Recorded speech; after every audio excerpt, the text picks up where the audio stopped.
Firing off both streams to see what pops up first. Looks like YouTube is starting. Darkest Dungeon is starting on both. We're going to listen to YouTube to see if that fires any sound. Darkest Dungeon is starting on both. We're going to listen to YouTube to see if that fires any sound. It is.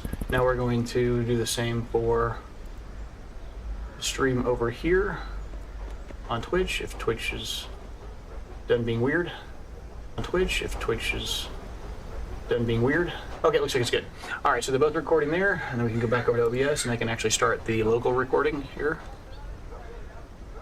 And we are good. Like, it is recording. All right, okay. I think we're as good as we're gonna get. So I'm getting a little bit faster at this, which is great. So make sure that I am getting a message sent over onto, yeah, no, it seems like it's working fine. So just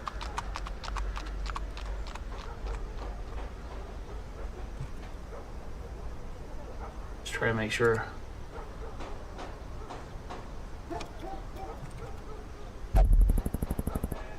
One second here.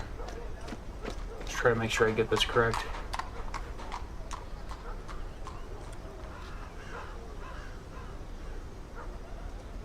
Trying to make sure I communicate this with some of my friends who want to watch.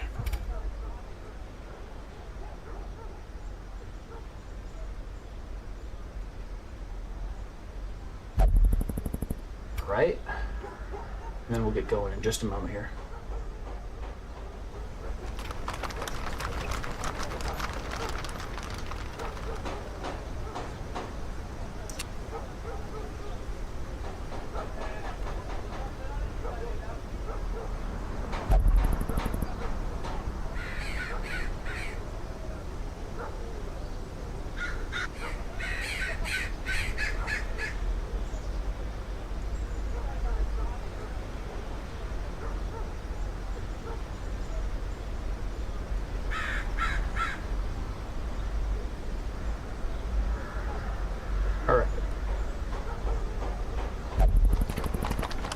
A good place to start, I guess.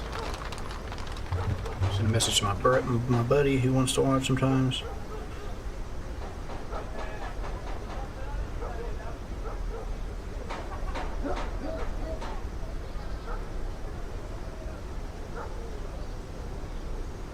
Oops.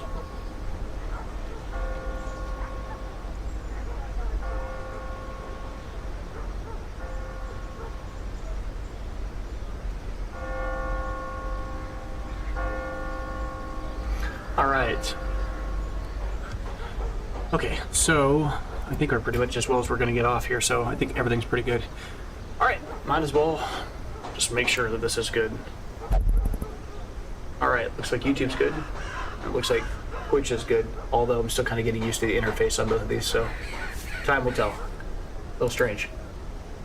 And I am recording locally, which is always a concern because I don't want to mess up and not have a recorded file at the local level. That sucks. So, anyway. Alright. I guess we'll get this started. What's up, guys? Welcome back. I'm the Blue Titan, and we're here to play another episode of the Darkest Dungeon. So, the last time we were here, we got smashed. Like, literally. We went against the Prophet, well, the first stage of the Prophet, which is the second boss that you run into at the ruins. So, we went out here to the ruins, and we won, but at what cost, TM? Right? We lost 3 of our dudes, which really sucked, but it was still a valuable trip because we got a few good items, and we also walked away with a win that does, in fact, help us progress to the game at large. We also walked home with quite a bit of busts, as well as some other random items that help our overall Hamlet do better overall. But it does always suck to lose a character, let alone 3, which is what we did. So we're going to talk about that and what we're going to do moving forward, and how do we recover from that, because the reality is it was a win, but it wasn't an easy win, because we lost a character who I had kind of been developing since one of the first episodes, which was Centerpont. So Centerpont, or Centerpont, whatever, I don't know if it's French, I'm not really too worried about it, was a grave robber who we had leveled 2 points into, or rather locked 2 quirks that we really liked. And, you know, sometimes bad things like that happen. All you can do is what you can do. So, but moving forward, we already went in here, I believe, last week, and then looked at the stagecoach, and we already saw that because we lost 3 people, and our stagecoach always houses 3 new people. That made it very easy this week. This week we don't even have to analyze new characters. We just took any warm body we had over there, and they were some pretty mediocre warm bodies, but we need to make sure we fill up our roster and have people to go. So the other thing we wanted to check and see was if we had anybody that needed any stress relief. Well, it turns out when your dudes die, you don't have anybody that you need to work on a stress relief with. So maybe that's a good strategy moving forward. If you're tired of stress relief, just kill the dudes off. I'm just kidding, don't do that. But the next thing we wanted to check really quick, like we normally do, is the Nomad Wagon. See if there's any new good items that we might be able to get. And this is where we left off at the end of the last episode. I kind of hinted at this, but I talked about the Hero's Ring and how much of a trap I think this item is. Not all items at every tier are created equally, right? This is a very rare item, true enough. And if your goal is to collect every rare item, like some kind of like a Pokemon Pokédex, and you're got that person, that's fine. If you're a collectible person, that's all right. But I don't like this item. I mean, at some point, maybe if we want to collect all the items, it might be a fun little thing just to do for myself or whatever. But I'm just not sold on Virtue Chance. I think it's okay as like a stat if you can get it secondarily, sure, but I'm not going to slot a whole item for this. I'm just not impressed because you're essentially creating a situation where you're intentionally choosing to work towards making your character stress out in order to maybe reach their virtue, right? And I've really gone into length of that. If you don't understand what I mean by that, basically the way it works is when you hit 100 stress, there's a chance that you either become afflicted or you become virtuous, and we don't want our character to become afflicted. Becoming virtuous is obviously great because it's basically like your character kind of locks in. It's like, they go from either becoming useless or they become Super Saiyan, as it were. And it sucks because if they become useless, then they're with you the entire rest of the trip, weighing you down, and they can cascade that into a bigger problem. It can snowball and cause you to just lose the whole map, lose the whole dungeon. Now, the reverse is true, though, too, right? Virtuous is fantastic if that triggers. The problem is the chance of virtue triggering for a character and them locking in and having an awesome main character moment is a lot lower than it is for them to have their bad moment. For that reason, I choose not to, rely on virtue. It's a nice thing when it happens, but I'm not going to slot a whole item and build a whole character around virtue, because what will end up happening is I'll be wearing an item that gives plus 25% virtue chance, and let's say they start off with 10%, maybe 20%. If they don't roll it, then you're going to feel bad, because not only did you not get the thing that you were looking for, but now you've got a character that's super stressed out for no reason, and they don't have a good item. They're holding an item that literally does nothing instead of an item that does something for the rest of the match. I'm just not a huge fan of the item. I think it could be a lot better, but that's just me. As far as other items are concerned in this group, we're not concerned because we own all 3 of these. So we know the Heartburst Hood is good, and we've seen some value. The Witch's Vial. All of these are actually Stun Charms alright too, but we already own them all, so it's not even worth considering. So this is going to be a very quick opening. We don't really have to talk a lot this time because almost every choice has already been made for us. We ended last episode with putting people in their place, as it were. In this case, it was in the ground, the cold hard ground. But generally speaking, at the end of an episode, I usually kind of leave things off and say, next time when we come back, we'll put people in some kind of treatment centers and stuff. But I don't know if we're going to do that this time. Wonder what the odds actually are. The odds of what? Oh, you mean for, I'm assuming you mean Virtue Chance. I don't know the odds on Virtue, but I am willing to bet it's probably 1 to 9. I'm guessing it's those are odds, right? Probability, I'm guessing it's 1 out of 10, or it's 9 out of 10, depending on which of the 2 we're talking about. It's probably something pretty close to that. You can probably Google it. I've never really looked it up, but just based on experience, I get it in my gut. I think that's about right. As I said, I am almost certain, though, that the Vestal has a higher chance of triggering it, but it's not going to be much more. It might be double the amount, but double of 10% is 20%. It's not that much more impressive. But it is. It really, it kind of, 1 in 5 chance instead of a 1 in 10 is not a joke, but it's still not incredible. All right, but as we were talking, all of our characters are pretty well de-stressed. We've got multiple characters that are pretty well ready to go. We're just going to go out there and do something. I'm either going to do something that requires a level 2 and 3 level 3s, because I've got the guys for it, or I'm going to go do something else. Something with everybody at low English at low levels. Or at level 1, either 0, 1, or some combination of the 2. Actually, I won't be doing level 3 missions here, because 2 of our guys have the Crimson Curse, and if we look down here at Waldo here, we found Waldo down here by Ancestors' Memories. We do not really want to go into a mission with the Fanatic, this dude out here running around, the guy we just triggered this event, the Heresy in Blood.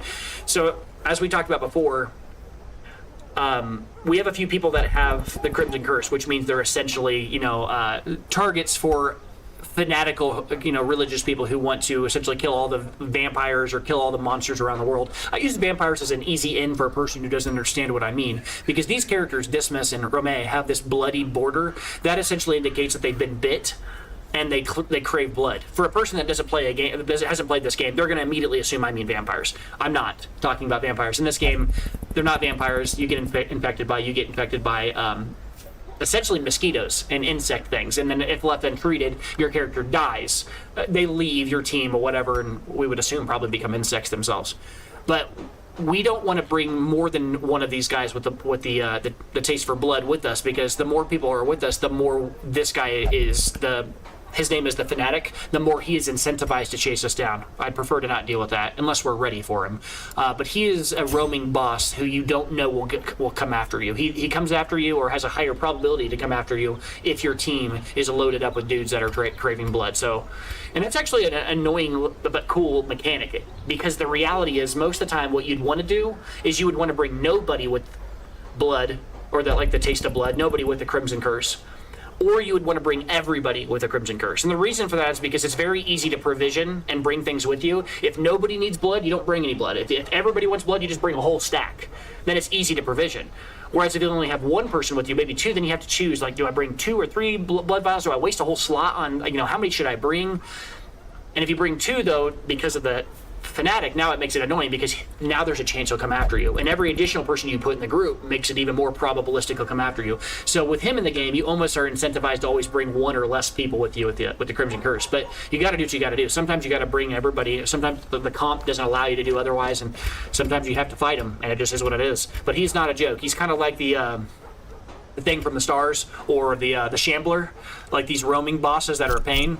And he is his own animal, and he is not a joke. So, but otherwise, I think we're ready to go. Like I said, I don't have anything else that we could do here currently, except maybe look and see where we stand on investing into our overall.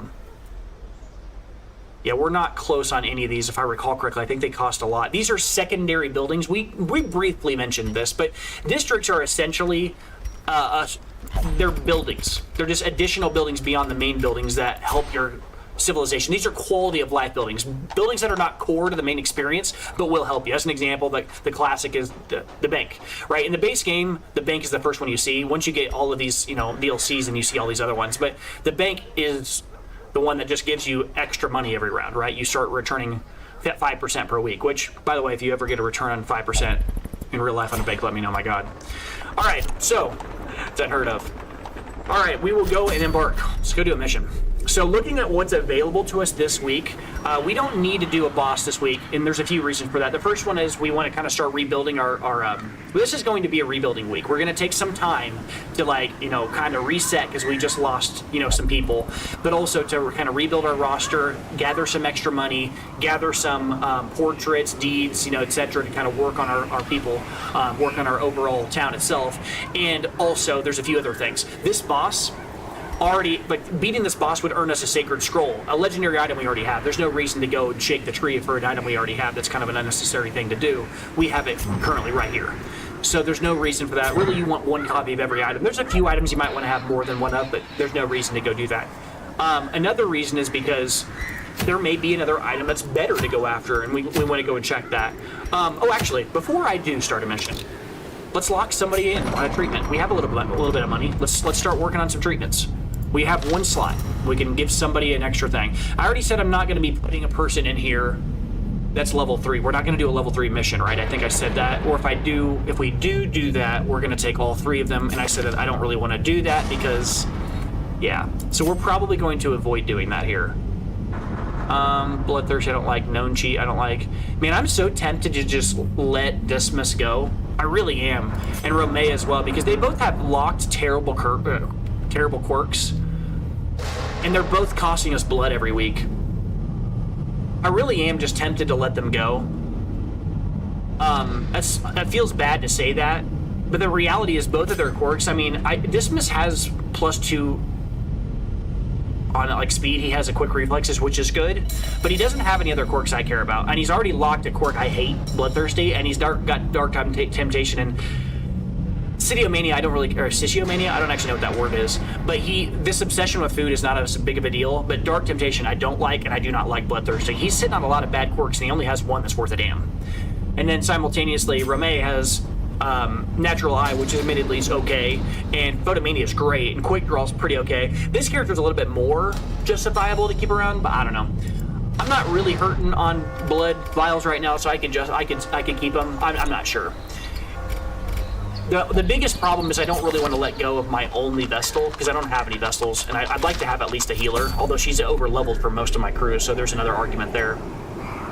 Let's see what happens next week. See if we get a good Vestal or a good, we already had a good Highwayman, but we lost him, Bricks. We lost him in our last match, right? He was slot 2 or 3 whenever we went to go fight against the Sonorous Prophet. Man.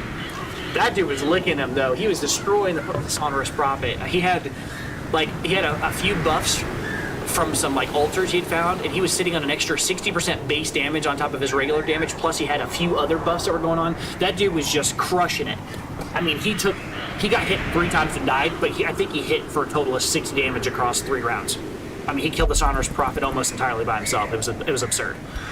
He did what he had to do. He died like a man. But anyway, let's go do a mission. We're not going to be doing this, and this is what I mean, because we have 3 level 3s, and they're causing an orange and another orange mission to spawn when I'm not really able to really do them. I mean, I can, but I'm kind of bottlenecked right now because Dismas and Romay are both bloody. They both have the Crimson Curse, so I don't want to bring them. They're going to end up causing that guy to chase us. I might just let Dismas go. I'm going to do that. It is done. Turn yourself now to the condition of those poor devils who remain. Some of you might be like, wow, you just did it without even caring. I would rather just make sure he's out of the crew now, because then next week there's a higher chance that we'll actually have better rolls. I might just do it with Romay too. Let's just let him go. It's okay. I'm not too bothered by it. Send this one to journey elsewhere, for we have need of sterner stock. I'm a little bit more lenient and a little bit more liberal, I guess I want to say, on just letting people go early when you don't have the blood reserves to kind of feed these people.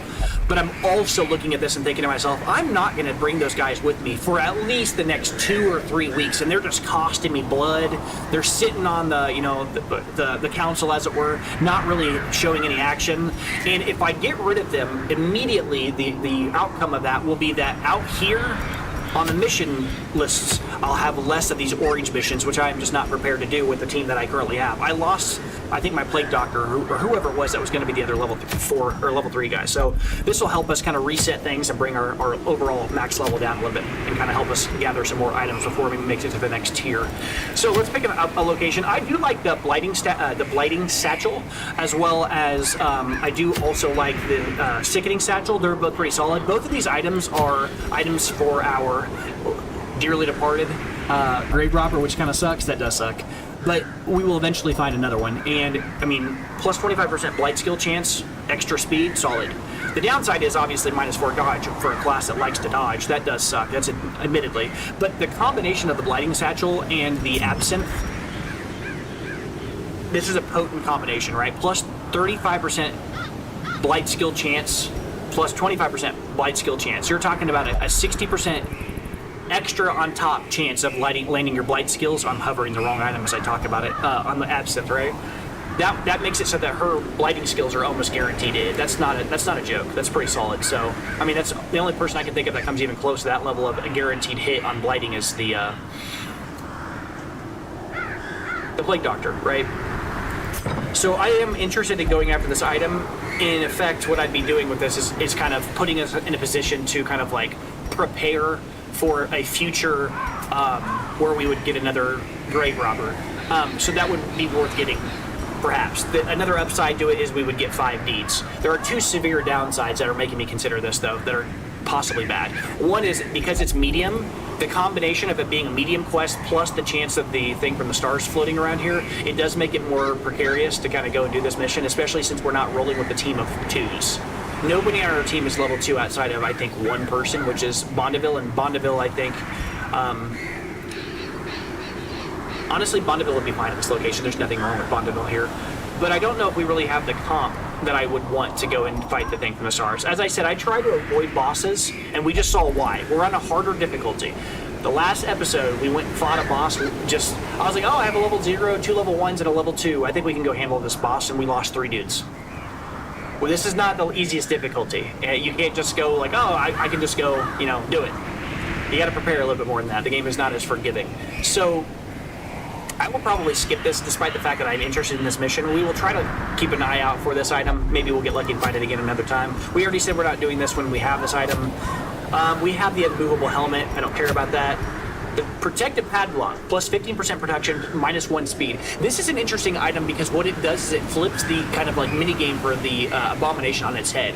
You're essentially playing the abomination instead of as like a big, Hulk guy that just is smacking things with the rake ability and ramming things, and you leave him in his base human form and have him just like use things like the chain whip ability and all that to kind of lock people down.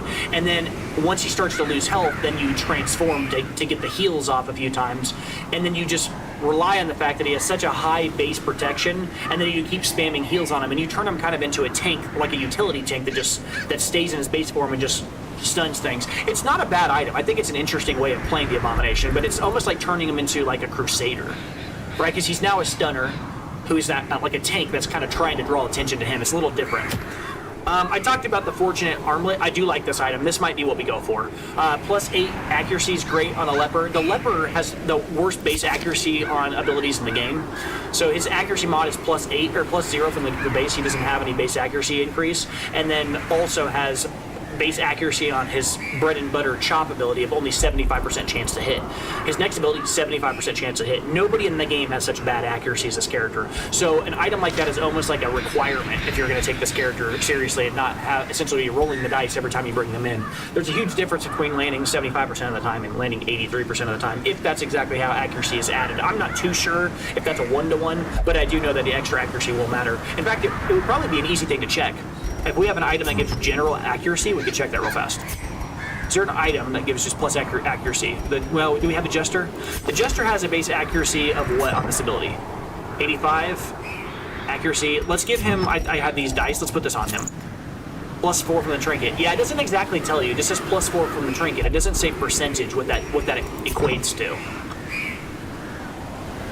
I'd have to go look that up. I'm not too sure. I just know that, higher accuracy on a character who has pretty bad accuracy is pretty good, in general. So, all right. So that'll probably be what we can do. Let's see what other options there are. As I said before, I am interested in getting the Sickening Satchel. Plus 20% damage versus Blighted is also legit on a character, like I said.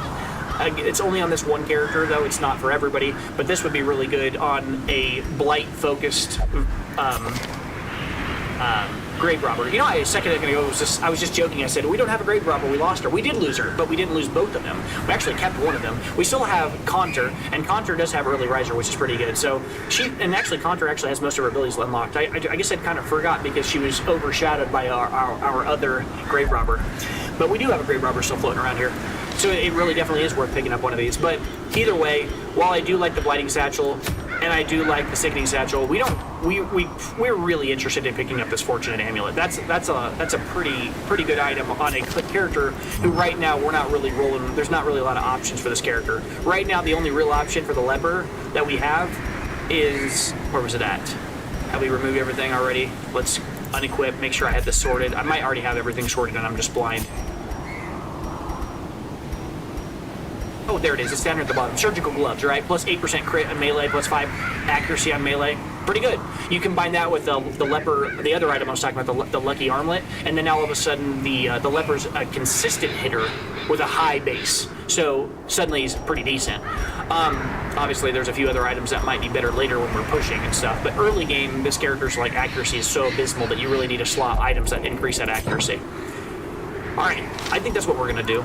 I really do like that item enough that I would actually go after it over more good items. Plus, I also believe if you consider Conter, Absinthe being the base item, and then Sniper's Ring plus 15% accuracy, or plus 15, I don't know if it's percentage, I need to stop saying that as if that's authoritative. But Sniper's Ring's pretty good too. So we've already got a few decent items for this class. I'd rather get a first good item, or I guess a second if you want to include the surgical gloves. I'd rather get a second good item for the leper than a third optional, you know, flex item for a class that we already have 2 good decent items for. So let's go and get this.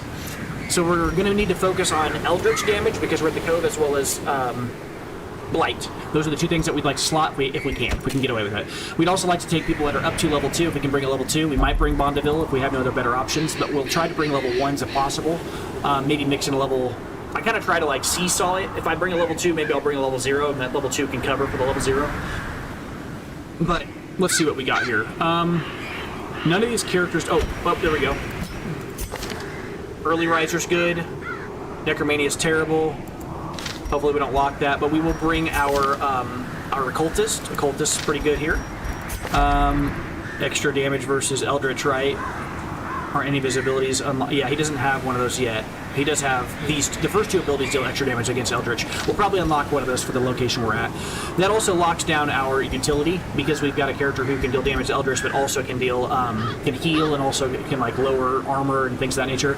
This is a great opportunity to bring one of my favorite classes in the game, which is the Shield Breaker. The Shield Breaker's really well suited for this location. Shield Breaker deals piercing damage with her first ability, and then also has 2 Blight skills.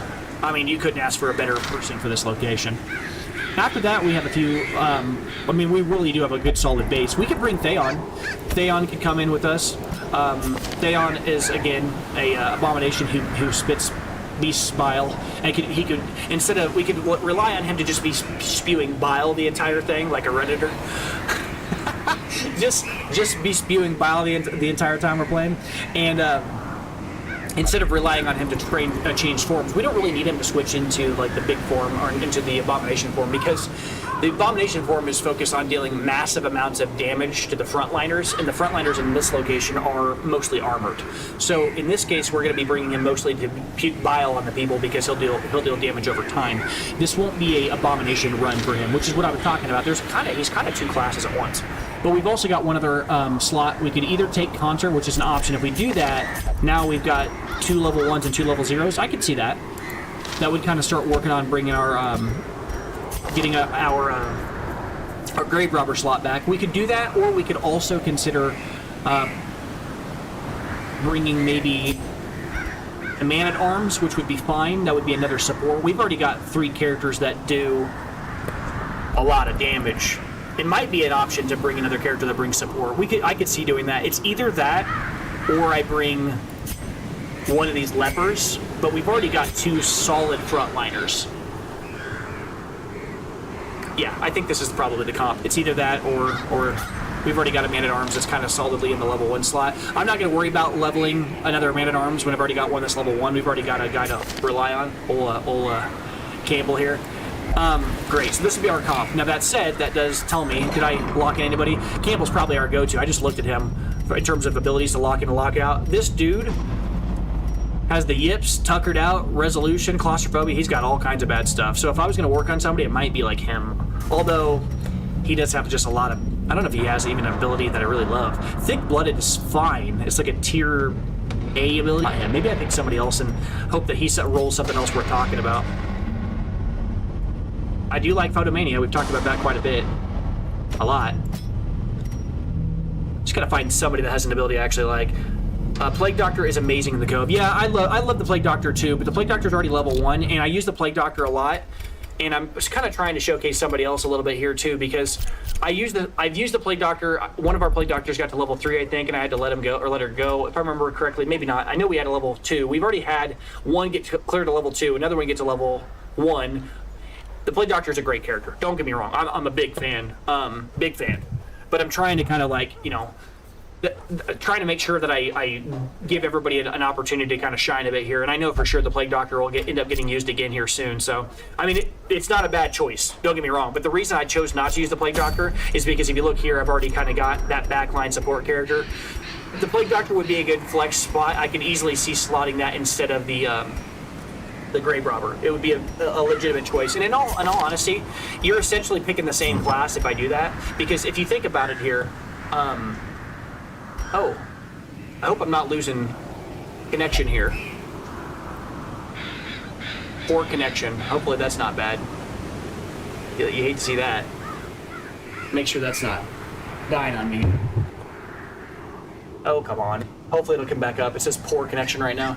I hope that's not going to last long. I gotta mess with that later and figure out what's going on, because this poor connection is something that, so like I have good internet, but I'm not sure if the issue that's going on right now is a combination of, I don't know if it's like Twitch plus YouTube plus I'm outputting like a video to my own computer or what that is. I'm not sure if it's an encoding issue or if it's like perhaps it's like a graphics card issue. I might need to consider a graphics card. I don't know yet. We'll figure it out. But anyway, look here, it says views. Yeah, hopefully I'm not losing people because of that, but can't do anything about it. What can you do? But anyway, yeah, what I was saying though about the Grave Robber though is as a character, as a class, this person has essentially the same role in this team as the Witch Doctor. I'm sorry, the Plague Doctor would. The Plague Doctor has the item we were talking about earlier, or I've talked about earlier, which is a blasphemous vial. I cannot say that quickly, but the blasphemous vial would be just as potent here as the absinthe would here, because they're both essentially key tiers. They're going to be dealing an enormous amount of blight damage. But this is the de facto location to bring your occultist if you're going to try to level an occultist up, is my point overall. Back to normal now. Hey, cool. Thanks, buddy. I'm not actually sure. I'm trying to figure out exactly what's going on. It says now it says it's excellent. See, that's what throws me, because I'm looking right now and it says my signal is excellent.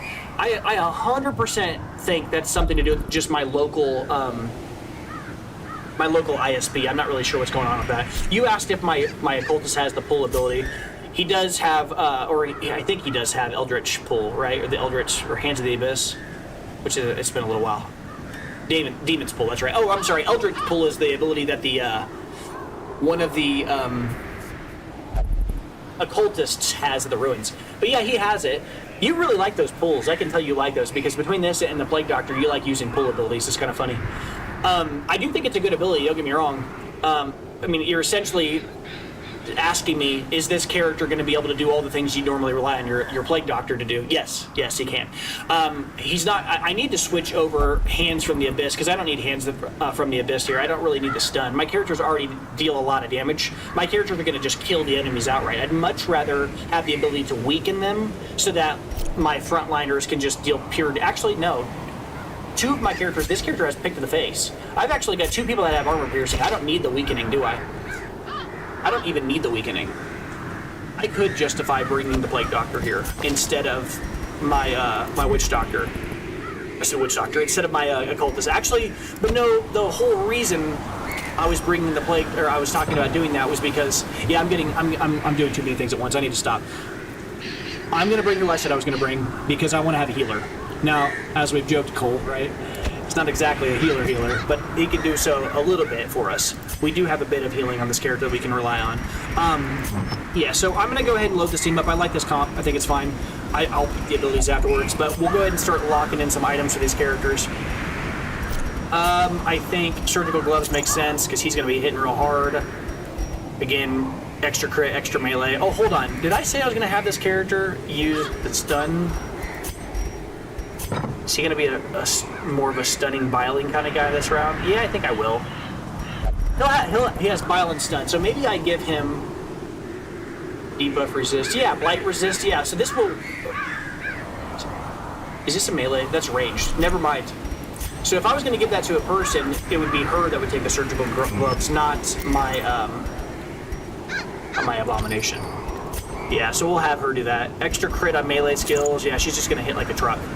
And it doesn't matter that she has minus 20% move resist, because this girl, I mean, this shield breaker, she moves around all the time, non-stop anyway. I'm not going to give her any more items that deal extra damage. This character's raw damage is already high, and she has armor piercing. She's going to kill any target she attacks most of the time. We're not going to work. Damage is not going to be an issue for her. The biggest issue with her is survivability, other things like that. So I'm going to look for things that would kind of like keep her alive longer, protect her. Extra stress relief would be good. Sure, I'll give her extra stress relief. Sure, she's gonna hit like a lot anyways, and I could give her a damage stone honestly. If the bleed doesn't proc, he heals a lot sometimes. LOL. Yeah, no, that's the thing. But that's kind of what we talked about before. In one of my previous videos, I think it was 2 videos ago, we were at the Cove. Literally, the last time we were at the Cove, I brought an occultist We went to sleep. We woke up in the middle of the night with a nighttime ambush. I had everybody almost at full health. Only two, what are they called again? I forgot their name.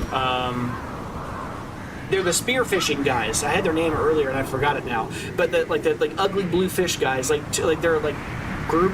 They were like, why am I forgetting their name? We'll see them again. But anyway, two of those guys spawned. They hit for 11 and some other amount. Knocked our guys down. I had 3 dudes on death's door from sleeping. I slept, woke up, went 3 dudes death's door after we were having an easy run. It should have been a trivial thing. They got us to 0. 2 times in a row, 2 rounds in a row, I used my occultist to use a heal on somebody. Both times he rolled 0. First time he rolled 0 health. Second time he rolled 0 and bled the person. No, he's not a healer. He has a heal ability that can sometimes be impressive, but he is not a main healer. His whole purpose is to essentially like have a massive swing of heal on a character that's almost 0, but then you need somebody else in your team that can essentially make up for that if you're going to do that. Either that, or you need to bring multiple ways of dealing with bleed, and then extra food. So when I bring this character alone without somebody that can actually heal natively, and I don't mean the Abomination, the Abomination, he heals himself. I mean somebody that heals the team, like a Vestal. If I don't have a person that can heal everybody, like a Plague Doctor can heal, get rid of bleed. The Plague Doctor's the perfect, pair with the Occultist. If I don't have that, I bring extra bandages and I bring extra food every time. Yeah, the Pelagic Grouper. You remember, you said Pelagic. That's exactly right. Pelagic Grouper, those dudes. The second I was like, what is his name? I've said it multiple times, but for some odd reason it is escaping me at this moment. All right, so walking through the rest of these, though, in terms of characters I would bring with me, or in terms of items I would bring with me, I would say next, some kind of a stun item makes sense on the Abomination, and the reason I'm thinking that is because he's going to bring his little chains, his manacles. I'm going to bring those. And then I'm also thinking if there's some kind of generic way of reducing their blight resist, that might be a decent item on him. We could also do Archer's Ring for extra accuracy on that ability, but I don't really think that's... His main focus is just going to be like trying to stun. We don't actually have the other item I'd like. I think there's another item that's really good for this guy that actually helps him with stunning, but we just don't have it yet, but that's okay. I mean, he has a decent chance of stunning with the ability. I think it's a 110% chance anyway. 90%? Okay, sure. Plus 10%? Yeah, so he has a 100% chance of stun. The only one he's not going to stun are people who have like 50% resistance. That's okay. And I'll just focus on bile blighting on them instead, if that comes up. Now, back to her, we have crazy good items for her. So we've got the Absinthe, which is incredible for this location. And then after that, I thought we had a second item for her. Maybe it was the accuracy item, like the ranged thing. Did I already give that to... I did. The Archer's Ring. Oh, I know. We switched her location and we give her the 4th slot item, the Sniper's Ring. Plus 15 accuracy if in position 4, so she just doesn't miss, and she'll crit too. Yeah, so she'll do a lot of damage here. And then after that, we've got the old Occultist, and we have a few choices here. We could give him the plus 40% debuff skill chance if we wanted to here. It's always decent to have something like that on him, because he's going to be a... Actually, that's interesting. As I said earlier, I've got 2 people on the team that are going to be... No, this isn't going to work. I need to switch their spots and get rid of her Sniper Ring and give him the Sniper Ring. Because she's going to be running Pick to the Face, and Pick to the Face can only be used in the first few slots. So giving her Sniper Ring would be directly anti-synergistic. So we'll give it to him, I guess. Extra accuracy so he doesn't miss with his Hands of the Abyss or whatever. Well, if he's not even going to be running debuffs, because all of our guys have armor penetration. They all have armor penetration. Let's just get rid of the debuff skill chance stuff too, and just give him an Eldritch Slayer Ring, and just have him double down on dealing as much damage as possible. Yeah, and we'll give him the Hands of the Abyss and all that stuff, so he can just start slamming their back line. And that makes sense too, because the other guys are going to be taking care of the front line pretty handily. This is a pretty good comp. I think this will work. And then I can give her something simple like the Sun Ring. That'll be fine. Extra damage. Sure, generic and decent. Now, some of you might be like, why don't you take Dismas's head? I try not to take Dismas's head with me, unless I'm like against a boss or something, and there's a few reasons for that. The main reason is, it's not actually what you'd think. Some people would be like, oh, you're trying to protect your rare items from being lost. I'm not worried about losing in a regular mission. I just don't like the additional stress early if I haven't gotten more stress, like, relief mechanisms in the... Like, once I get, like, you know, the blueprint that allows you to have like there's the, I think it's like the gestures thing that lets you like remove 10 stress a week and all this other stuff. When stress starts to not matter as much, sure, but for now 20 stress is quite a bit early game, so I try to kind of stick off that. I mean, I'm not saying it's a bad thing to use it, but you know, the focus ring's pretty good too here. That might actually be better. 10 accuracy minus 5 crit, or plus 5 crit, I mean to say. Maybe that's a better choice than this.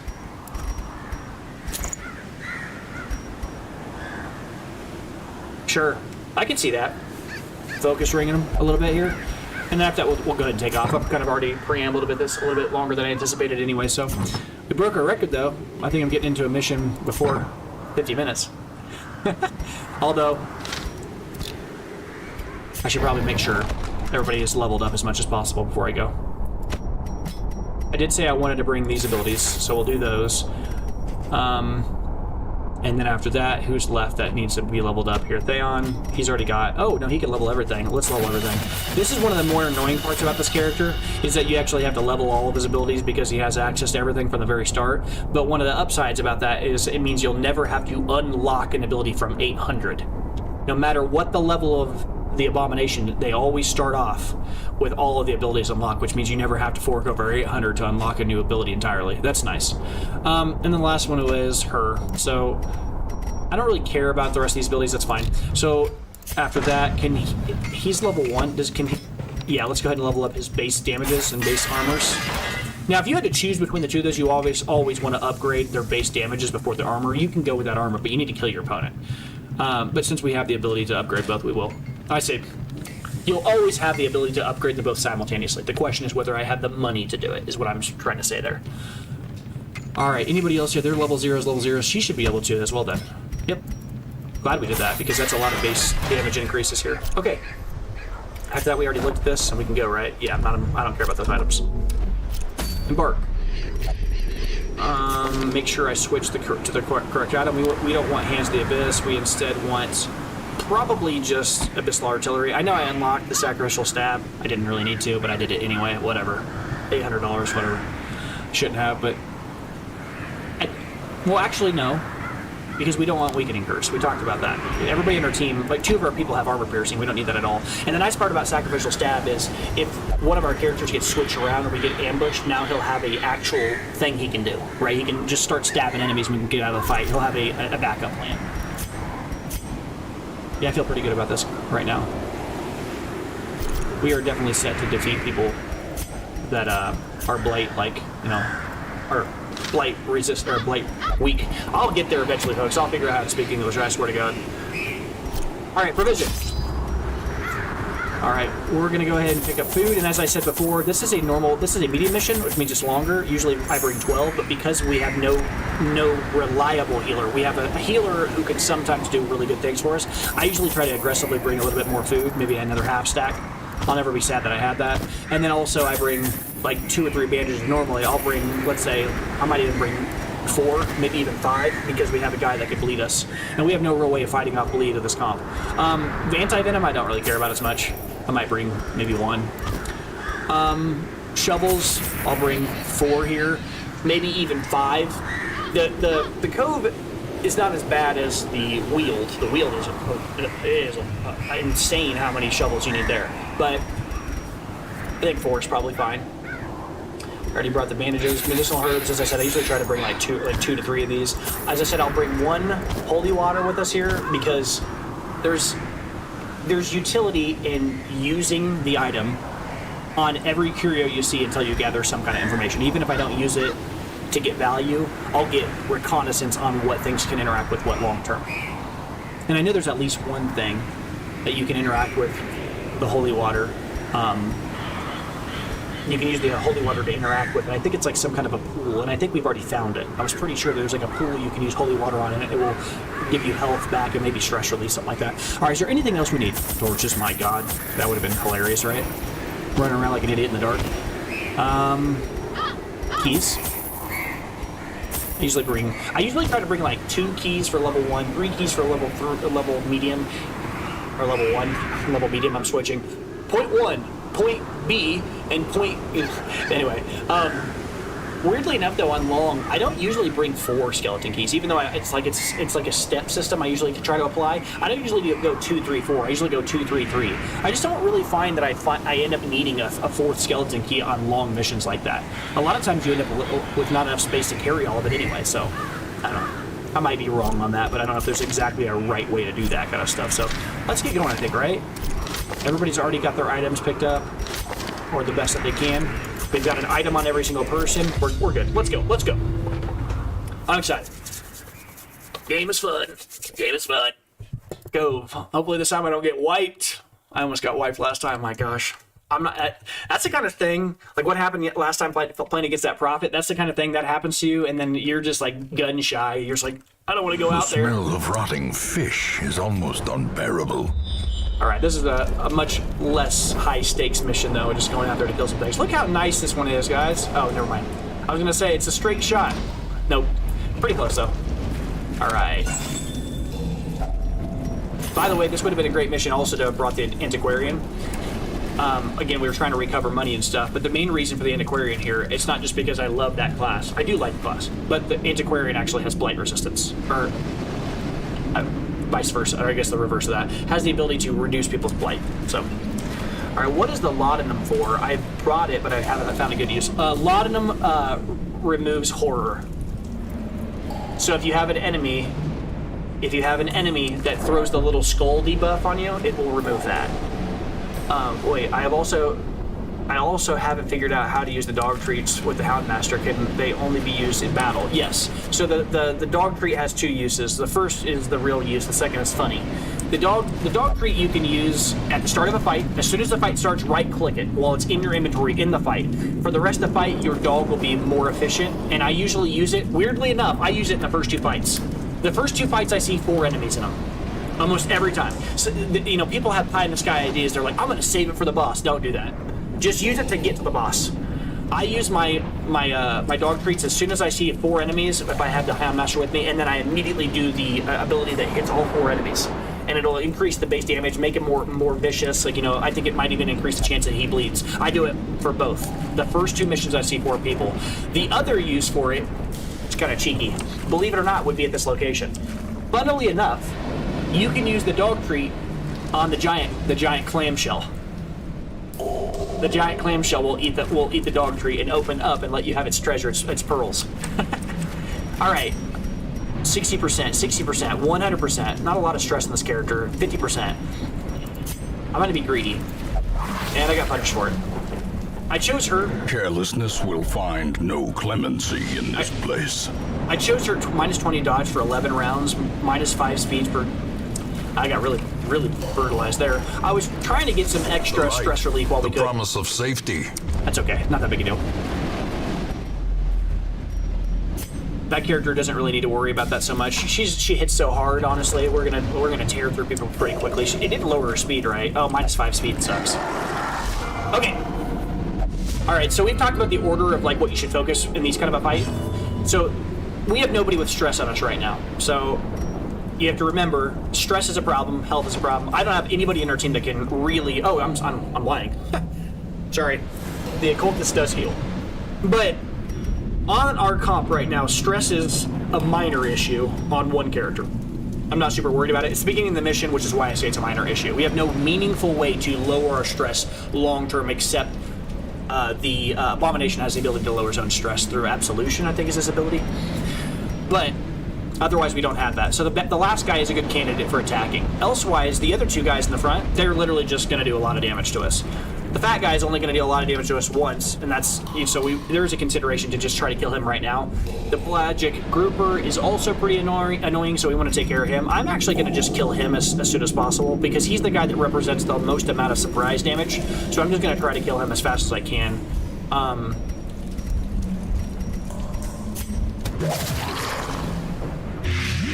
Because he hurts, and he hits for blood, or he does blood damage and all that stuff. Let's do Demon's Pull, I guess, here. Demon's Pull here. Pull that back guy. He's already almost dead. We'll get rid of the stress he can deal to us. 7. That's okay. I'll just whip him and end him real quick. As the fiend I overkilled that guy. A faint hope blossoms. I didn't need to do it that way. Okay, lots of damage. 9's a lot. See, that's what I mean. You gotta get rid of that guy. He's so annoying. Guardian grabs. That's a lot of damage for that character. That's actually a pretty high roll for that ability. Alright, so from here, I'm gonna go ahead and whip out this guy, because he's gonna die anyway if I just hit him once. So he's just gonna die from the bleed now. Or the blight. Everybody else piles on the fat guy, though. A devastating blow. That's good. And then here, I'm gonna heal the character. Healing for 8's good. No blood stacks? Oh, that was really nice. Don't blow up. The revenge he did. Do you see how much damage that dealt? Usually. As victories mount, so too will resistance. The revenge is usually an ability he uses about round 3. Sometimes he can be a little aggressive and use it on turn, or like round 2 there. That sucked. It happens. Luckily, we do have a guy who can heal us by quite a bit, so we'll be okay, I believe. Oh, we also found this. So this, if you use the medicinal herbs from memory, we can actually get a lot of food out of it. Like the one way to get food in this location. Yep, a little bit of extra food here, which is nice. So we'll go ahead and just feed somebody up here. I'm going to go ahead and do it with a character who has higher base health right now so they can focus. When the fight starts, I'm going to have these characters focus on fighting while the other characters focus on surviving. And then I can use my occultist to heal the two people who are lower health, and they might get high rolls. What is this move charm? Plus 20% move resist. Okay, sure. I'll probably take... I'm certainly going to be taking this. The blood is something I'm considering starting to... I mean, I don't know. The money's going there. I don't really care about the move charm. This is a longer mission. We don't really need to take that. Long term, we're going to end up dropping it anyway, so I might as well just accept that I'm not going to need it. Alright, well, we're going to need to heal the second we get a chance here. That revenge really early can really tear you apart. So this time I can't be greedy, probably, because even though I want to remove the stress from this character who's up front, we already failed it once. So we're going to do the boring thing, which is... Come on! She got too stressed from being in the hallway immediately 1 second after she unlocked that trap. Alright. This I just unlocked normally. I don't do anything special. Sometimes it'll give you blight. Most of the time it gives you slight treasures. I think this thing can be interacted with either with the holy water or something. This actually has a good thing in it if you use it right. Let's try the anti-venom. Nothing. Let's try the holy water. No effect. That's okay. We're gathering information. Try the... Hey, cool. Oh! That removes a quirk. That got rid of her flagellant quirk, which admittedly is not actually the best quirk to have gotten rid of. But now we know in the future, that'd be a great thing to know, because then we can get rid of something like Fear of Mankind or Necromania or something from a character who we'd like to get rid of. The reason I had her selected is because on the off chance it would have removed stress, it would have been nice, so. Alright, let's make sure we keep our torch up here. As the light gains purchase, spirits are lifted, and purpose is made clear. Nice, a surprise is good news here. Alright, so that'll give us some time to take out their, well, again, stress is not so much of a worry as much this time around. I'll just deal damage. It's really the damage that's the concern, I think. I'll bile blight some people. Just try to kill them as fast as possible. They're already pretty low, as it were, after I hit them. Their formation is broken. Just kill them. Maintain the offensive. Alright, that's good. Oh, nice dodge, too. We got a nice dodge roll, too. Okay, sure. Oh, wow. Okay. Well, that was the kind of fight we needed there. Not only did we tear them a new one there, but we also rolled 2 nice dodges here. That was really good for us. That was a really good turn of events. Because it gives us an opportunity to heal up a bit. Seaward Slasher. Dude, we dodged 3 times in a row. This abomination is doing work. Okay, sure. It's about time he took some damage there. That's fine. Healing for 4 is kind of mediocre, but he didn't bleed himself. We'll take it. Alright, this is when I'll use Absolution, because these guys are going to die anyway. The flesh is knit. Wow, that was a crazy series of events, one after another. That's nuts. I'm going to be greedy, attack a body. Maybe we'll get lucky and get another heal off. They're going to die from just... Yeah, okay, sure. I might just have her switch spots this round. Sure, I'll do the same thing here. I'll have her use Serpent Sway. And then maybe we'll get the chance to use a heal or something. Oh, wow. Nice. No? Do we another one? One more? Unforeseen. Not quite. That's okay. Unforgiving. Okay, sure. All right, so let's switch them back, get them where they need to be here. I was kind of playing with those enemies to try to get a little bit of a longer time period so I could work on these guys' stress. Because we're unevenly distributed. Like, our Abomination looks like he just walked fresh out of a hot shower in terms of his overall stress and health. And our core shield breaker kind of looks like she's 3/4 of the way to the quest already. All right, heirloom chest. So let's go ahead and use the skeleton key so we get it. Great. We don't have a lot of space for all of this, but we could greedily burn a torch here. Maybe I'll just leave the portrait. We'll find more. I don't have any healers, and I think I'd like to actually keep my character's health up in case they... Nah, that's fine. I'll go ahead and switch it. The thing is, one anti-venom is... and sometimes you just find those in the mission anyway. Looking for traps, keeping an eye out. Hunger check is fine. We've got extra health. We brought extra health for that. Don't really care about that too much. Stack is empty, sucks. Now we got an extra slot, which is nice. Oh wow, another treasure room right in a row. Okay, so here we'll try to take out damage dealers because again, stress is not a concern right now, and we still have the ability to sleep right now. We have extra food, so we'll be able to actually sleep and remove stress if things roll well for us. Right now, I'm just worried about keeping people's health up. So we want to deal with people that deal a lot of damage and power. We'll go ahead and artillery the back line. Continue the onslaught. Destroy them all. I am going to transform this time. And I'm gonna ram out this tank. I'm gonna send him to the back. I don't want to deal with him. Get out of here. No, he didn't move. That's fine. Alright, well, we'll pierce you then. That's fine. Actually, I can kill the backliner. Or, theoretically. That's okay. Shocker. Very annoying on this class to get stunned. The will to fight falters. The will, he said the will to fight falters. I haven't heard him say that this entire playthrough. That's kind of funny. On such a whatever round too.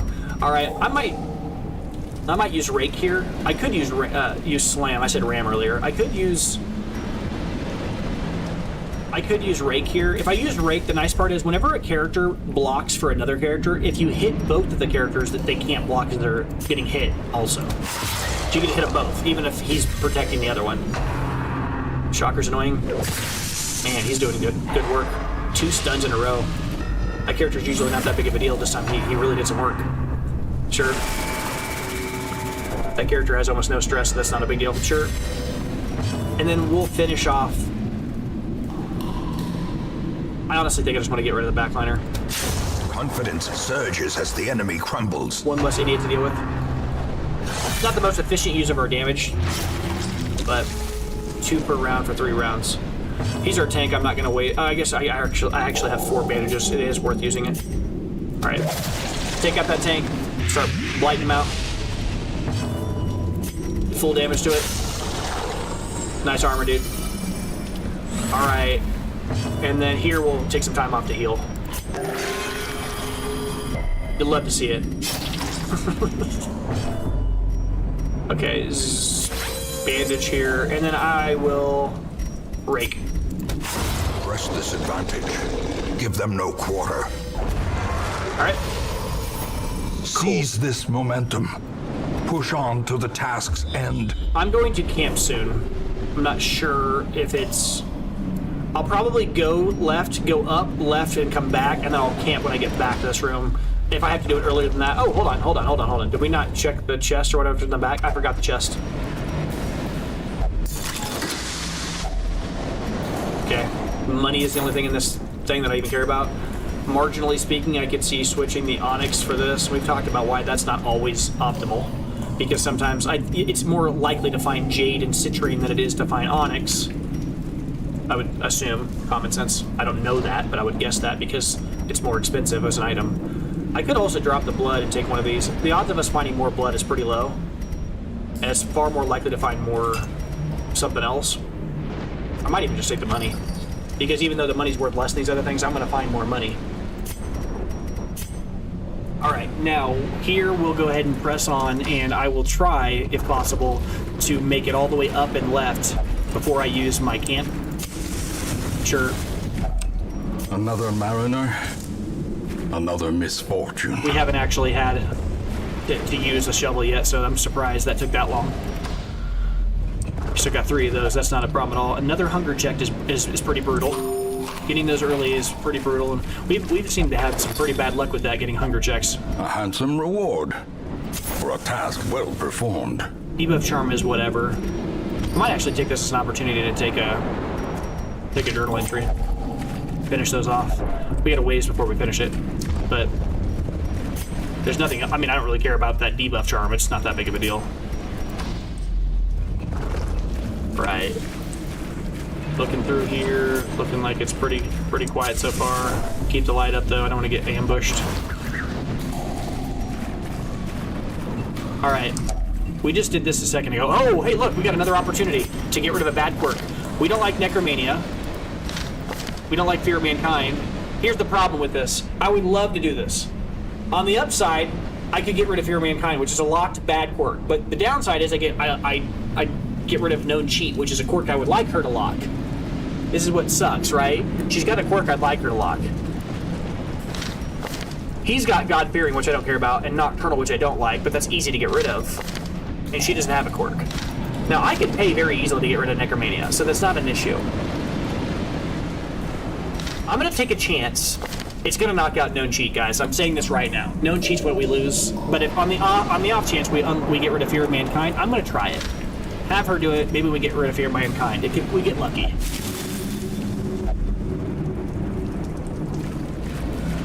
Don't say I didn't say it.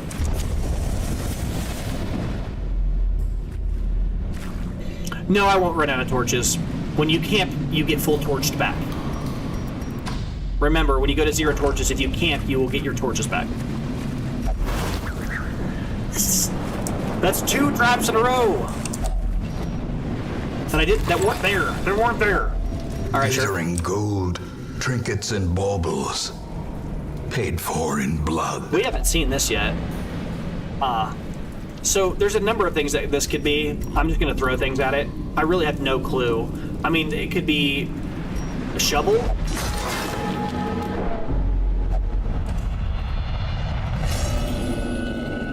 Not a shovel. The walls close in. The shadows whisper of conspiracy. Okay, so this was like a grave site of some sort, and I just defiled it. That's good to know. So we won't ever do that again. So don't use a shovel on it. But that's information known now. All right, we'll go back here. That's so brutal. 78 stress instantly. Good lord. Yeah. So like the torch thing you were saying you think you're gonna run out of torches. The main thing to remember is when you camp, you didn't know that. You've just improved so many of my future runs. Yeah. That's something that's, I mean, there's little things like that you pick up the longer you play that you're like, oh, I had no idea. It's, well, I didn't know that until I played quite a while too. So, I mean, you probably know this now earlier in your play of the game than I did, right? I didn't know that when I first started either. All right, we'll head on down. We're actually doing really well here. I might actually be able to push one more room.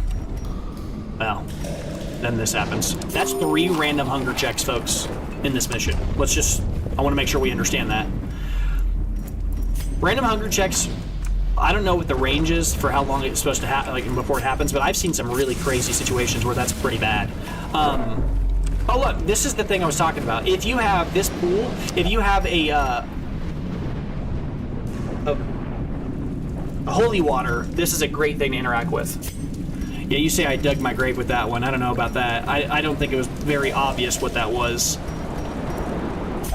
Hey, look! Buff! Hey, look! Resistance until camp. That's pretty useful when we're about to camp, huh? Alright, I'm gonna go in here and I'm not gonna use a torch. We're gonna have lower torch. If we have a fight, we have a fight. I can use torches immediately. Okay, sure. Sure. Stressful incantation. Oh, this character's already stressed out. Sure. Sure. Yeah, them becoming paranoid out of nowhere is always brutal. especially when there's no precedence for it. The character was totally fine, and suddenly she's just stressed out like nuts. All right, we're going to take out the guys who do a lot of damage because our characters are not perfect on health, and I don't want to take a chance here because they've got 2 guys that can really rip us for damage right now. I'm going to take out at least one of them, and then I'll take out the guy that deals stress damage. Damage modification, but does impale is pretty solid, but I think here we just try to take out the guy who is going to deal a lot of damage. That's what I'm thinking. Here I will actually throw a blight though. Powerful blow. Start taking on this blight. That's pretty good against these guys.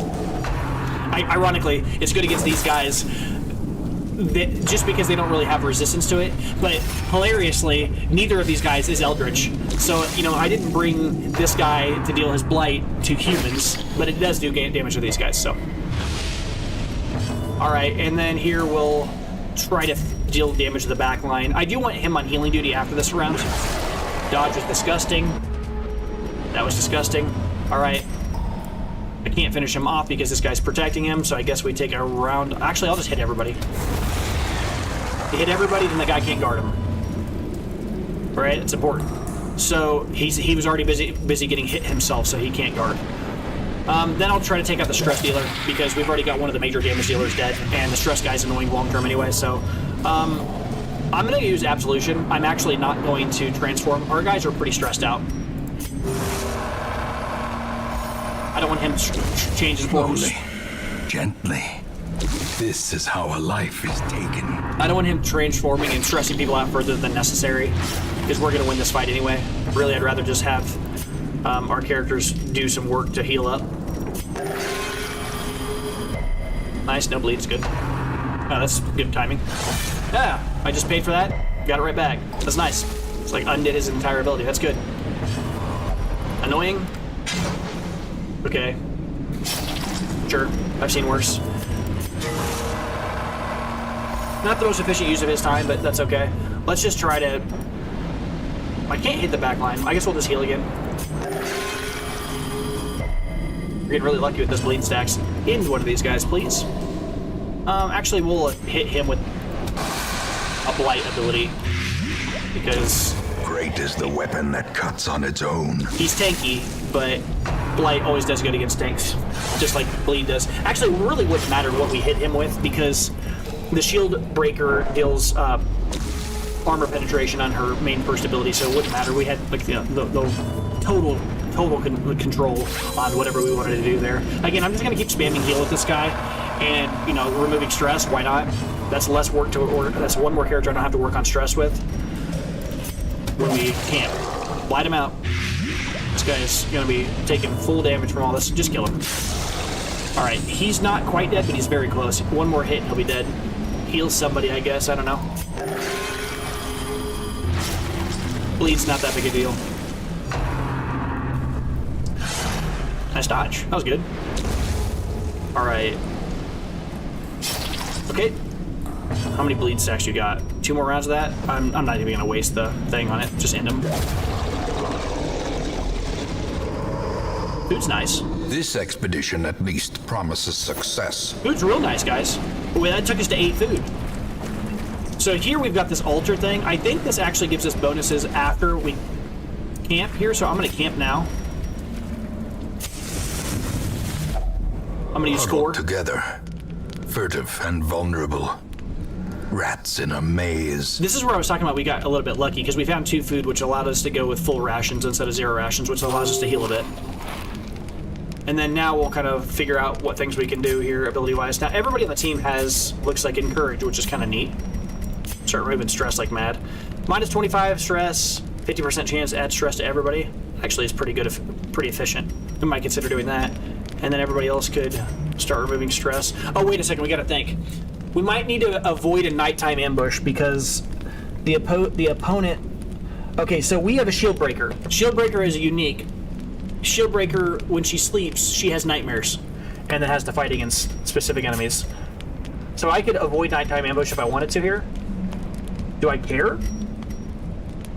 No, I don't think so. I think actually we should probably fight it. We probably want to fight it because we have guys that can deal a lot of damage, and honestly, getting those unique items that you can only get from those fights is actually a great thing here. And we're close to the end of the map, and we aren't even full on useful items that we don't have a huge haul of stuff. We could probably take those. It might be good to go do that mission. Yeah. Let's just remove some stress, I guess, and get ready. So plus 25% damage for the next, if not religious. Okay, so giving everybody stress is always great, I guess. Let's do plus 20% blight skill chance for the next 4 battles. We're not doing that because the enemies that we're going to be going up against are going to have blight resistance during her, I think, during her nightmares, I think so. And these all kind of suck. Plus 15 stress, 1 damage, one companion gets extra damage. Huh. I might actually give this to... Man, our guys have, like, so many abilities that just each, like, deal stress. It's crazy.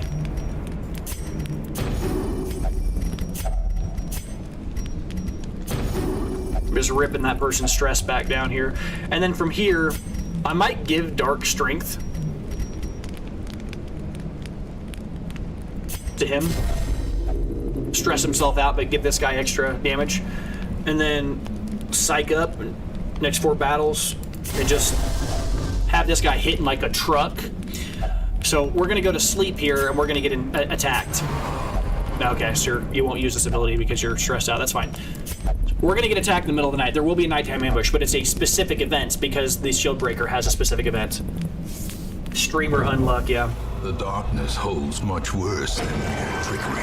Oh, wait, what? Boogeymen. We didn't have a nighttime sleep it. Like, whatever. We want to kill one guy at a time as fast as possible. Just take him out. That's fine. I don't care about that. Just take out a guy really quickly. Him being in the back really sucks. But this is what we kind of trained for, right? We talked about how having... This is dirty. This is dirty. This is the kind of stuff that ends a run out of nowhere, because your guys get flipped around and then they just crit 70 times and you just lose. And it's like, well, they see, and this character's now in the back. Like, what was I supposed to do there? You see what I mean? Because but what happened was these characters rolled out of order, and then he only hits for 6. Okay. Bad luck's bad. Perched at the very precipice of oblivion. So the Abomination got to go first, which made it so that he either moved or stayed put. If he stayed put, he would get stressed out. Yeah, we're getting trolled. That's just bad luck. Reeling, gasping, taken over the edge into madness. It's just bad luck. I mean, honestly, that's all that is. You gonna attack the one character who's gonna die? Oh yeah. More blood soaks the soil. Oh yeah. Feeding the evil therein. Oh yeah. Oh yeah, bad luck. There are some things you can do to stop this kind of stuff. Other times you just get the game just, it's like it has it out for you. You're just dead. Because what happened there was, again, the Abomination usually is slower than the Shield Breaker.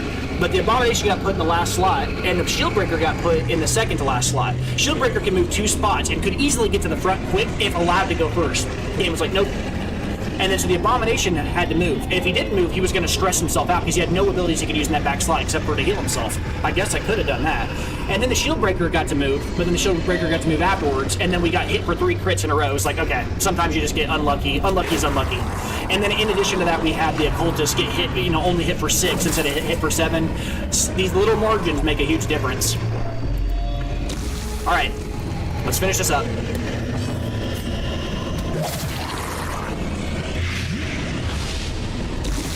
Sure. And you see this too, they're all hitting for 4 now. The first hit we took at the start of this fight was 11 damage. I mean, what? A crit, bad rotation by total chance, it's just, what do you do? Alright. So clearly we're These taking... nightmarish creatures can be felled. They can be beaten. The items that we want to bring back home with us, of course. Now we can't take the journal page. Journal page is extra stuff that you bring when you have the fortune to bring something like that. We only need to get through 90% of the room. We're almost done with this, so we're going to try to finish this on just the back of the 3. We'll switch the emerald over, I guess. I don't really care about the rest of these items too much. And everybody's super stressed out, but what can you do?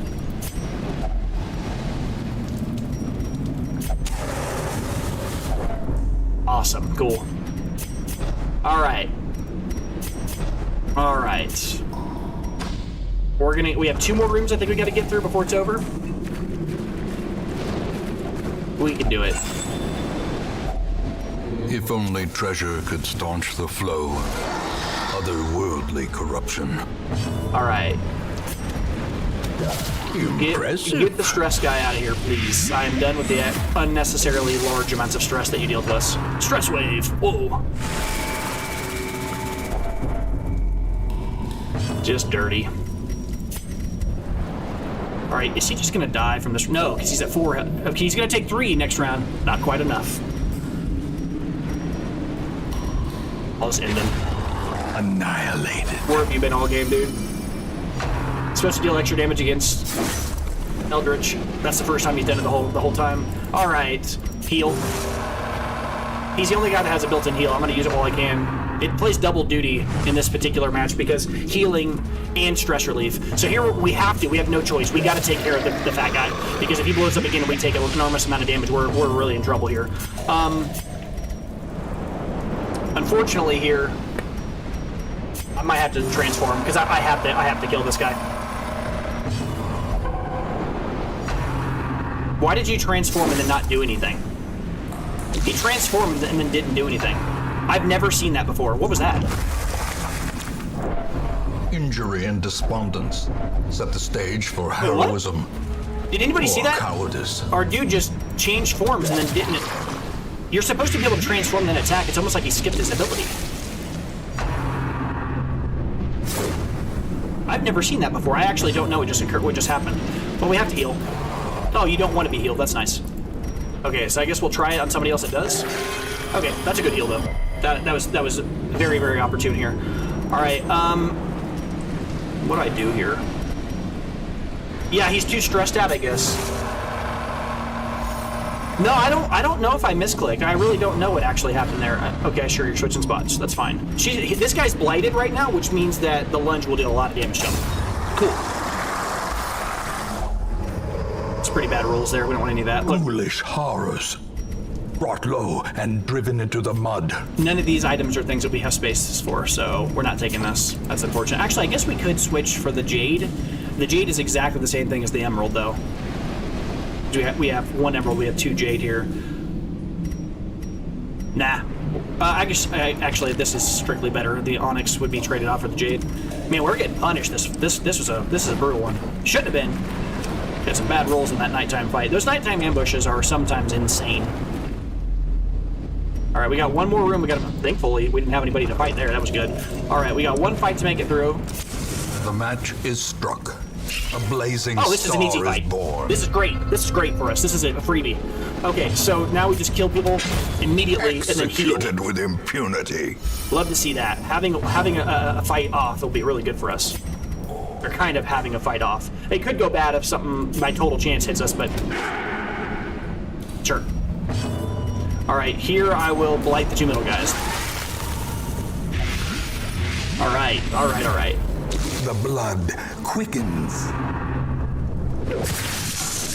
Yeah, I know that he traded. See, what I think actually happened. Oh, is my signal poor suddenly as well? When it rains, it pours, I guess. Oh, I got 2 guys. 2 guys are stunned now. Chat's not working. 2 guys got The stunned. true test. Cool. Hold fast or expire. Game's trying to see if it can get me to say an explicative. Sure. You gonna kill her? All right.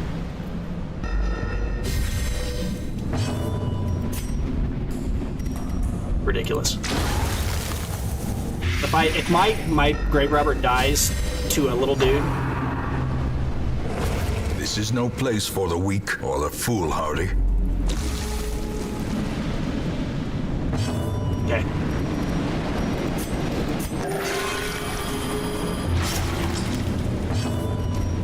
See, the problem is I earlier switched like this, and then he immediately switched back forms.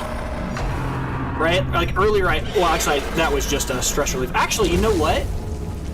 You know what? I think I realized what just happened. I think earlier, I didn't actually switch transform. What I did was I used absolution. I think that's what I did. If that's what happened, instead of using this, that means what actually happened was I didn't try to transform.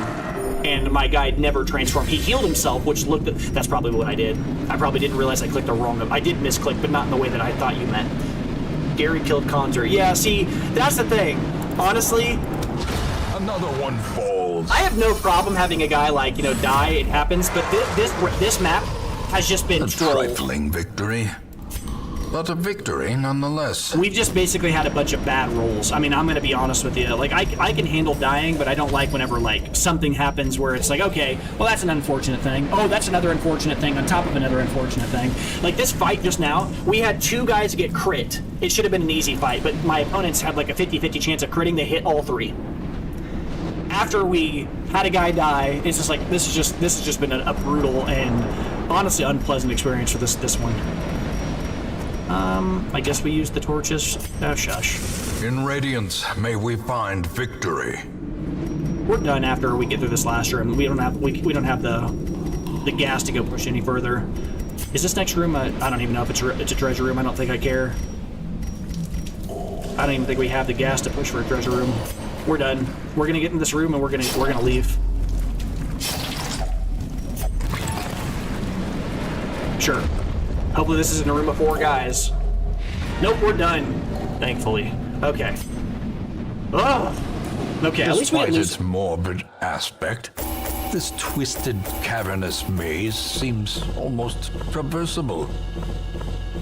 Okay, so despite the fact that we got absolutely obliterated by bad luck, the last boss we fought against, I completely accept that. That was my fault, right? I even knew going in, I said, this boss is designed to train you to make sure you have a healer and keep your guys off death's door, because death can come, like, you know, super fast. This map should not have gone that way. This is what I'm talking about when I say, like, sometimes nighttime ambushes are just absurd. So we went to sleep, we woke up, we got flipped in the worst possible way. And you'd be like, well, that's just bad setup. You didn't have a guy. No. We got a bad roll on our Abomination combo with our Shield Breaker. Shield Breaker should go faster. It's a faster character than the Abomination. So the Abomination got to go first and had no real recourse, nowhere to go, had no ability, had to move. After that, then the Shield Breaker did move, but we got crit on an 11 and then got sent to death's door and then lost the characters.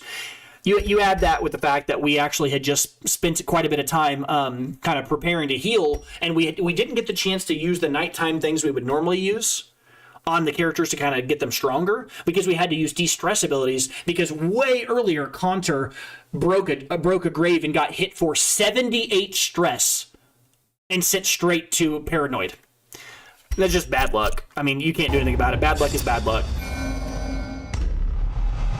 Scientific, oh, well, that doesn't really matter. That's actually this is actually the character. If I could roll scientific on a character, it'd be this character.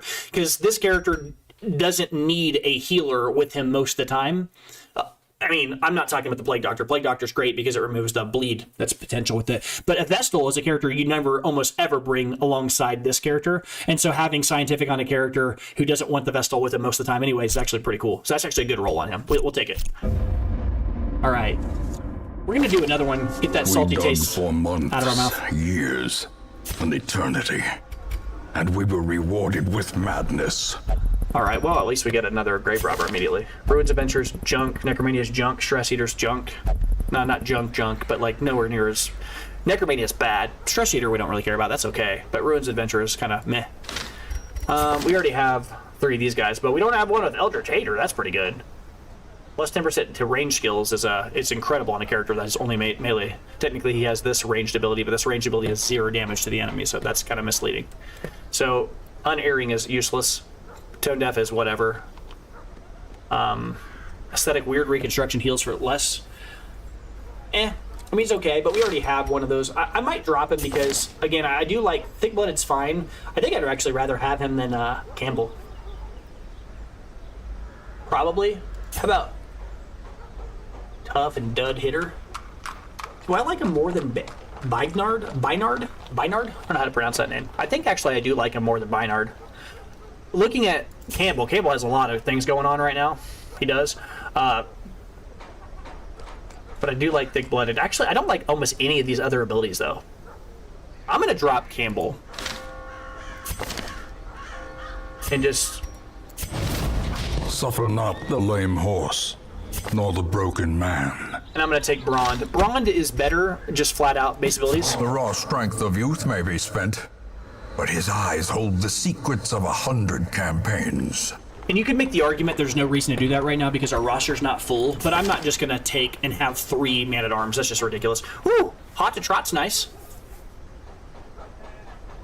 And Gift is not terrible. Torn Rotator, less damage to melee. Less damage for melee skills. We don't like that. But most of his damage is actually bleeding anyways, so, I mean, most of the time. And he's got some really good aura kind of stuff going on. That's fine. Torn Rotator's not the greatest, but we do like Hot to Trot. This is definitely a serviceable character. We'll take him for sure. He will be laughing still at the end. We're going to take the Grave Robber just because we just lost our second Grave Robber, right? Two missions in a row. To those with a keen eye, gold gleams like a dagger's point. And let's see what items that we unlocked here. So plus 10% death blow resistance. Feels like we need that on all of our characters right now. We've been getting some bad luck there. Tenacity Ring, plus 5 dodge, minus 5 crit.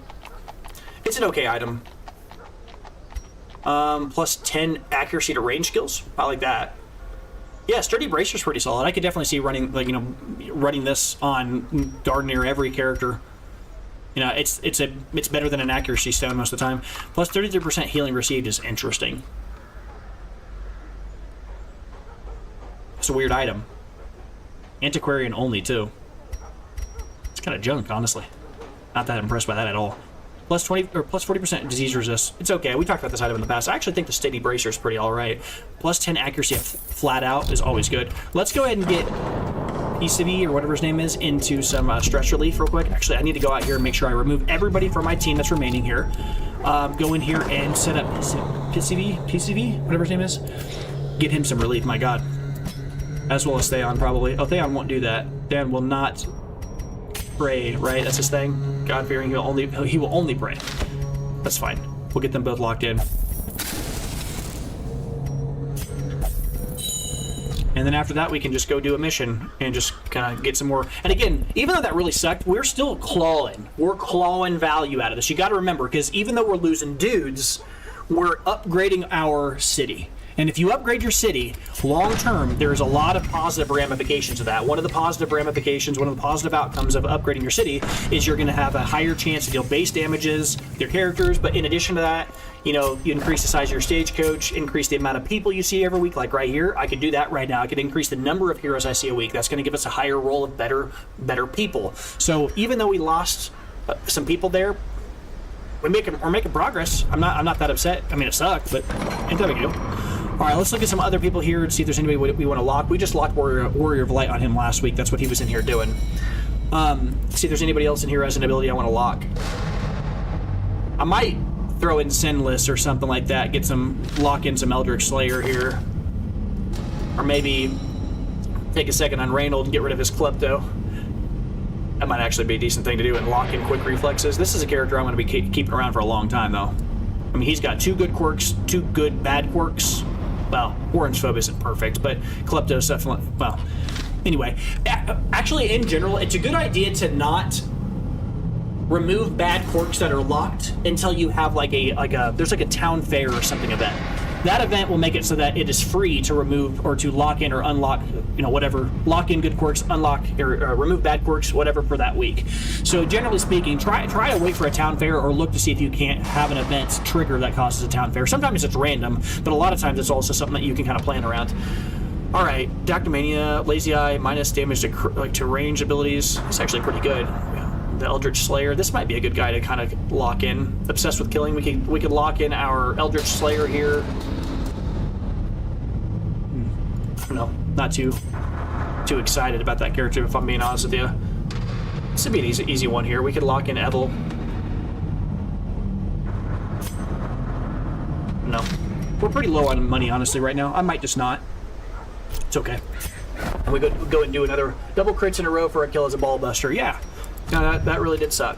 That's what I talk about. Like sometimes, you know, that's why it's important to see your characters as like as resources, because there are going to be situations where you lose and it's not out of your control, but even if you're very well prepared, some bad things can happen. But the idea is, you know, it's kind of a you make your own luck situation. In that particular case, there's probably a better line. I probably could have done something slightly better. I might have just not read the situation correctly. And my guess is I probably should have had the occultist doing more heal duty than I had him doing. I think I had him using Eldritch, like the damage stuff, a little bit more than he probably needed to be. That's kind of the thing. We had an all damage, you know, cast with a semi healer there, but I think we also had a few bad luck situations. The big fat guy that used the revenge, he blew up on like round 2, and he had dealt an enormous amount of damage. He dealt 12 and 11 to 2 of our guys, and we had no like real. We just had a few bad things. All right. What do we want to do here? Let's go look and see what missions are available before we do anything else. Ooh, this is a good item. Hell's Hairpin is a very interesting item. Plus 10% crit if the torch is below 25. Plus 15 accuracy if the torch is below 25. This actually is a really interesting item. As the game progresses further, like items that deal more damage are usually the items that are like, there's some items that aren't, don't get me wrong, but there are a lot of items that are just like, hey, if you bring in a guy that's, you know, if you're willing to fight at this, like, adverse situation, like lower light, you'll actually get benefited quite a bit. It's very, very, well, actually, just think about that fight we had against those pelagic groupers. Imagine fighting that style nonstop. Like, it's all super stressed out, you know. It can be a very high risk, high reward, but you got to remember, though, there are items that you can use to optimize around it, but then even more importantly, the risks are offset by the reward, because the enemies that you kill will drop higher value items. Like, you can get really good items at lower tier of difficulty by fighting in the dark.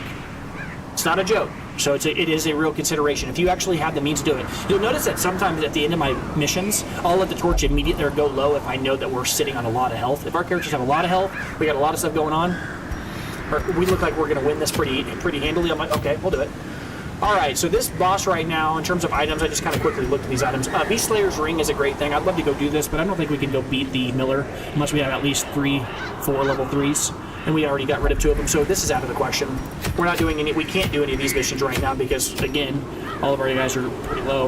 Look at that. The average mission is we still got a few of these orange ones when we can't do them right now. It might take a few weeks for it to calibrate, but our dudes can't do these missions right now.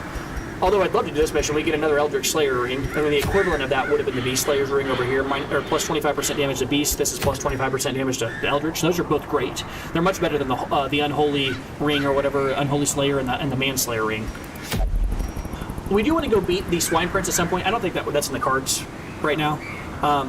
Just because most of our dudes are level 1. I'd like to get some guys level 2 before I do that. It would be so nice to be able to go and do this Bumper Crop. I think Bumper Crop as a town event, if I recall correctly, if you go beat this mission and you get this special event, Bumper Crop, I think the next week provisioning is free. Which means you can literally just take anything you want. No, these are items. You can take any like provisions you want, all the food you want, everything. You can just load your stuff up and you go in there and you are just stacked, which is kind of crazy because then you can just throw food at your guys for healing and just bring a comp that's not healing focused and just roll your opponents. But yeah, I would like to go get this because I'd like to get another Eldritch Slayer's ring. There's definitely a few items, this is one of them, that I'd be willing to get more than one copy of, because this item is a great item to like throw on 2 or 3 of your damage dealers while you have one dedicated support, and you just go farming, go killing this thing from the stars, or, you know, the thing from the stars, because it's an Eldritch enemy, and you can just wipe it because you got so many guys dealing extra damage to Eldritch. It's a legitimate item. I think that item early on particularly is pretty solid. The Worry Stone is mediocre. As I said before, I'm not really big on Virtue Chance. I don't like it. I do like the Immunity Mask. I like that item. That might be what we go for. This is a long mission, which sucks, but a long mission, not a medium, a long, but pretty solid item. We did unlock a new boss here, right? This is what we saw earlier with the Hell's Hairpin. Killing the Siren. The Siren's a weird enemy. The Siren's ability is, I'm going to steal one of your guys and use him against you. I'm going to sing to them and bring them on your side. That enemy is actually super weird because you actually want to bring the weakest characters on your team. Because whoever they take is going to be used against you. So oftentimes what I'll do is, you don't want to bring like a leper You don't want to bring an Abomination because they'll just start raking your team and just start smashing you. You want to disseminate across, or I guess distribute across your entire team your damage, and then bring like one damage ability on all your characters, and have all your other abilities be like utility abilities. Because then you can spam utility abilities, and then if your opponent takes one of them, they randomly select one of your 4 abilities, they might choose a good ability that actually is advantageous to you. I'll give you an example of that. I one time went in with a Beastmaster, or I guess a Beastmaster, a Houndmaster, and the Houndmaster used like lick wounds on himself after they took him from me. Like, so he healed himself while against me, and then gave him back with higher health, essentially gave us a free round. It was awesome. But that's one of the funny parts about that. I usually bring the Antiquarian. That's my favorite go-to person to bring against that character, because the Antiquarian applies blight debuff stuff and does almost no damage. And if she steals your Antiquarian, it's hilarious, because the Antiquarian does almost nothing. It's great. So, but I'd like to go do this mission, but we can't right now. I'm not really geared up for that. I don't have any level 2s outside of 1, so we're really just trying to level guys right now. We're just doing regular missions. This item's weird. Antiquarian only, plus 25 protect. I think this is one of the worst items in the game. I'm explaining why. The Carapace Idol, plus 25% protection. You're like, wow, that's a high amount of protection. Your character is focused on dodging. These are 2 divergent paths. Protection is good for characters who are gonna get hit. Dodge is good for characters who aren't, or you are intentionally not wanting to.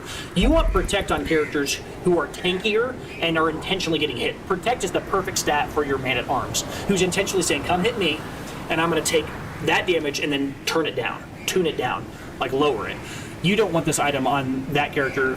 I say that character, the Antiquarian, because the Antiquarian that's literally the opposite of what that character is supposed to be doing. Alright, so next here we're going to go on in though, and I think we're going to do the Immunity Mask. I think that's what I'm going to go after here. I think that's the only item that I'm even remotely interested in.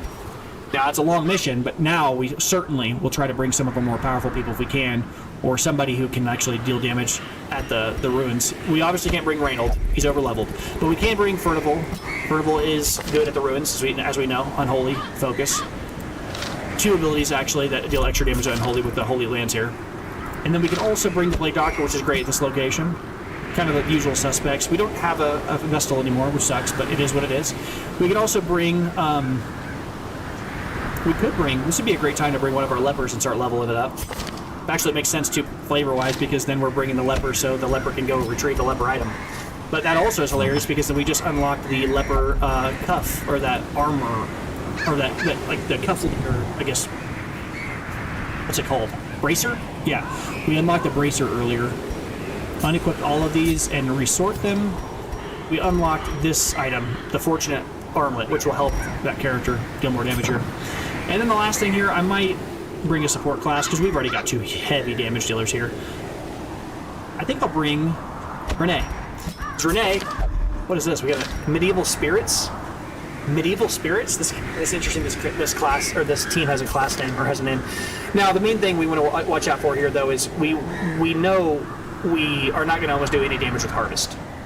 Harvest deals damage against, characters who are hyper weak against bleed, right? And these enemies are not weak against bleed. So this character is going to be almost entirely on duty for Ballad, buffing people and removing stress. And then damage dealer-wise, everybody else will be able to be dealing the damage here. We actually don't have anybody with stress right now, so he'll be just constantly playing a jig, making everybody dance while we're fighting. Alright, so looking at what we got here, again, we're going to put Furnival on stun duty. We need to make sure... Is that what we're going to do? Maybe we don't, actually, because he doesn't have it unlocked, and we don't really have to do that. We could have... Yeah, he does extra damage against Unholy. Let's have him focus on dealing damage this fight alongside the Leper, and then we'll have stun duty go to our backline Plague Doctor. That makes sense.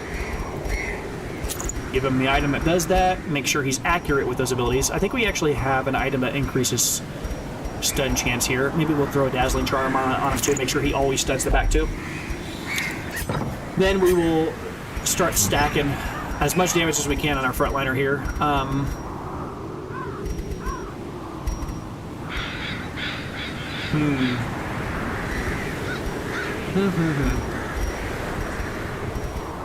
Do we have a dodge ability? Oh yeah, we already have a specific item for our Jester, which is great. Range skill. accuracy. He's not going to be using any range skills, so we have a few range items that are kind of useless this round, which kind of does suck. All right, maybe we just bring a bunch of items that just flat out extra accuracy is great. Flat out deal more or protect you from stress damage. Maybe that's the go-to here. Extra damage if the torch is high. Like that. It could also take Dismas's head if we wanted to, which is kind of morbid considering this is... Oh no, this is not Reynold. That was his friend. Actually, we're bringing Swordsman's Crest, yeah. Plus 10% melee damage, yeah, sure. Because he's going to be on damage duty this time. After that, we've already got damage on him. This guy needs an extra item, just one. I could give him even less stress, that'd be hilarious. I don't really need... He's not going to be dealing damage at all here. Stun resist wouldn't be terrible. Move chance, whatever.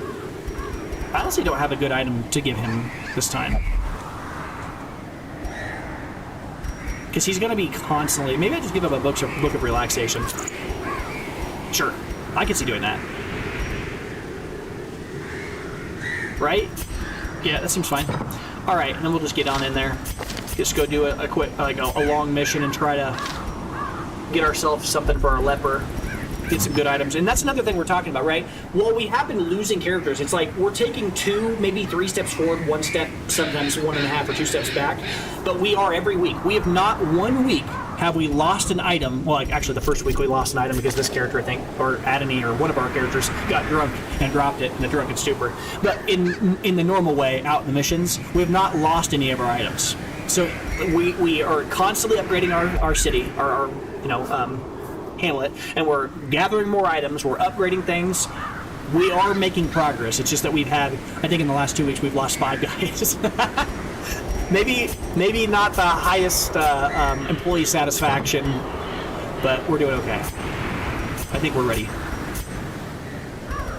Let's get on in there. Let's go get this item. Now, this is a long mission, so we're going to have multiple things of firewood with us, right? And we're going to bring extra holy water. And I'll go ahead and I'll bring an extra skeleton key. We'll bring, sure, 5 of these, maybe 2 anti-venom. Shovel-wise, I'll bring 5. Food, I'm going to bring, I would normally bring, 16, but I'm gonna bring 2 stacks. Because we don't actually have any real healer on our team. We have this guy who does less healing on his ability right now. Because we're rolling with an ability that does that.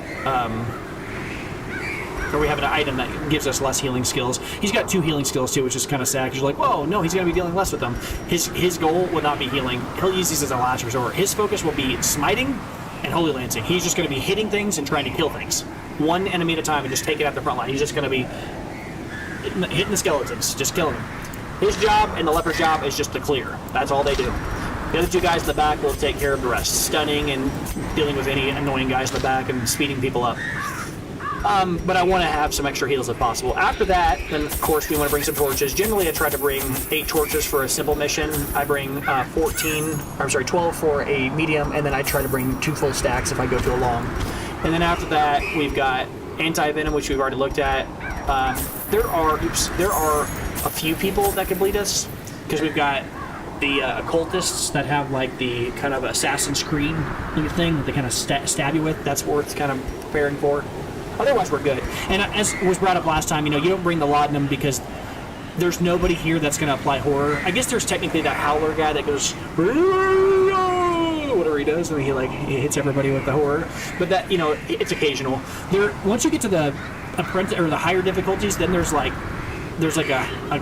big creature thing that has I can't remember its name, but it howls. That's annoying. I don't usually bring laudanum until I get to the higher difficulty, unless I'm at the farmstead. The farmstead has so much horror. There's so many dudes that apply horror at that location that I do it there. All right, let's get on in.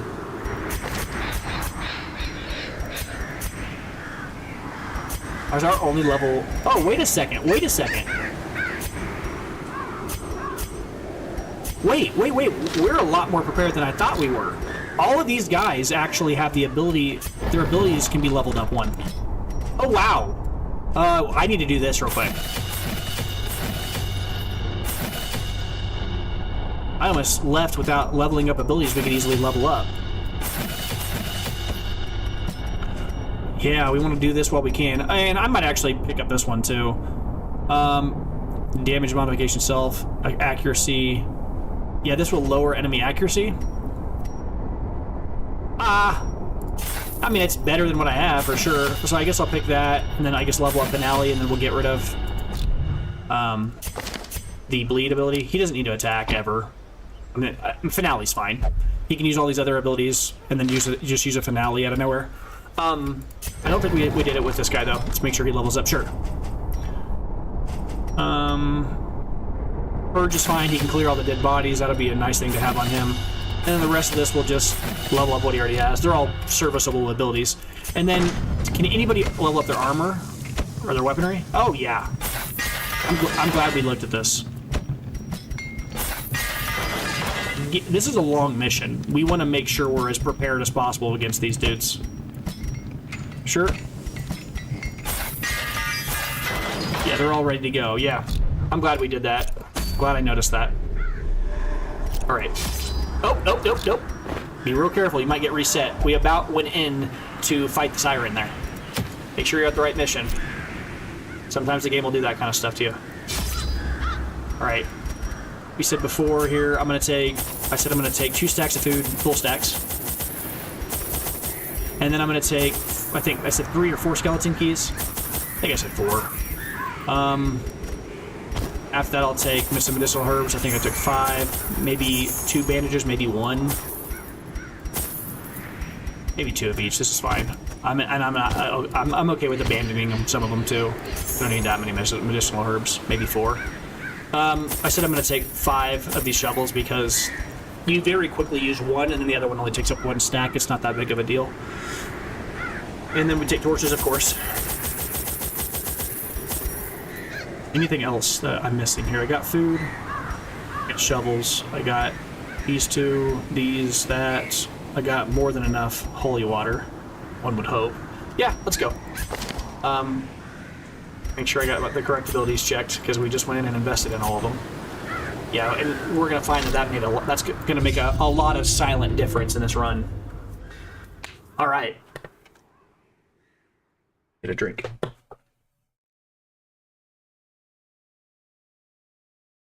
All right. Pace out the halls of your lineage once familiar. Now, foreign. All right. Oh, this is ugly.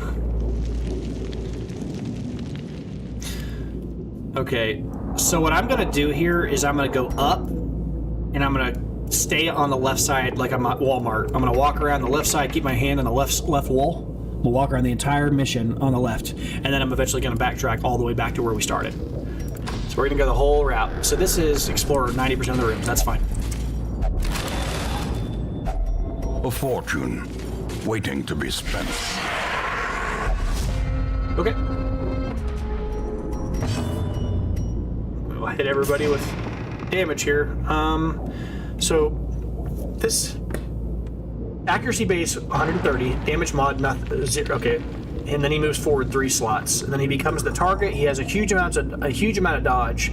Then he increases his finale. Okay, sure, I could do that, but I might just give everybody extra damage. We're not really in need of like pulling any stress or pulling any focus off of him right now. And then I'm going to use this guy to just try to. Oh yeah, I can't target the back 2 line, and Noxious Blast will hit. Interesting. Maybe I do stun. It's kind of weird because 3 enemies is like the worst thing for the Plague Doctor. The Plague Doctor likes it when there's 4 enemies or 2 or 1, because the Plague Doctor can hit the back 2 lines with his or with her Plague Grenade. Cannot hit the back 2 lines with the Noxious Blast. It can only hit one of the front 2. And Noxious Blast would be great to be able to use on the Cultist Acolyte, but we just can't reach. We could stun, but it's like not the best use of stunning. But I'll do it because I'm not getting 2 targets with the stun, only hitting 1. But it's still not useless. All right, let's just try to hit both of them. Sure. And try to finish one of them off. As the fiend falls, a faint hope blossoms. Very boring, but efficient. That's what they'll do the entire game, just constantly. All right, let's get rid of that bleed right now. And we will, I guess, remove the stress. And then try The to blood quickens. take this one out. These two are going to be doing a lot of damage. Sure. But we have a way of fighting off stress, so we're actually pretty good right now. I'm not too worried about it. So I'm just going to start spamming, like, you know, stress removal. And fight that off. I've got 2 guys that can remove stress, so I'm not too worried about it here. So we'll go ahead and play grenade them. This would be a good time to have that ability to remove all the corpses, but it's not that big a deal that we don't have it right now. That stressful incantation is annoying because it's removing the light. All right, get him up here. Let's finish this guy. Eradicated. All right. We don't really care about these items, but sure, if we were going to choose between the two, we'd take these, and we actually do have a spot for the Venom, so that actually didn't matter. All right, the next plus 10 stress the next rounds. Okay, that should go away anyway, so all right. Get our torch up. All right. So we'll go ahead and hit everybody with... Actually, I might actually take a second here to make him the focus.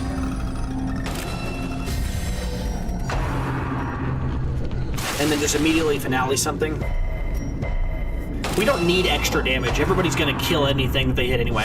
See, he has 22 extra dodge. It's insane. But we already have the capacity to kill every one of these enemies with 1 hit.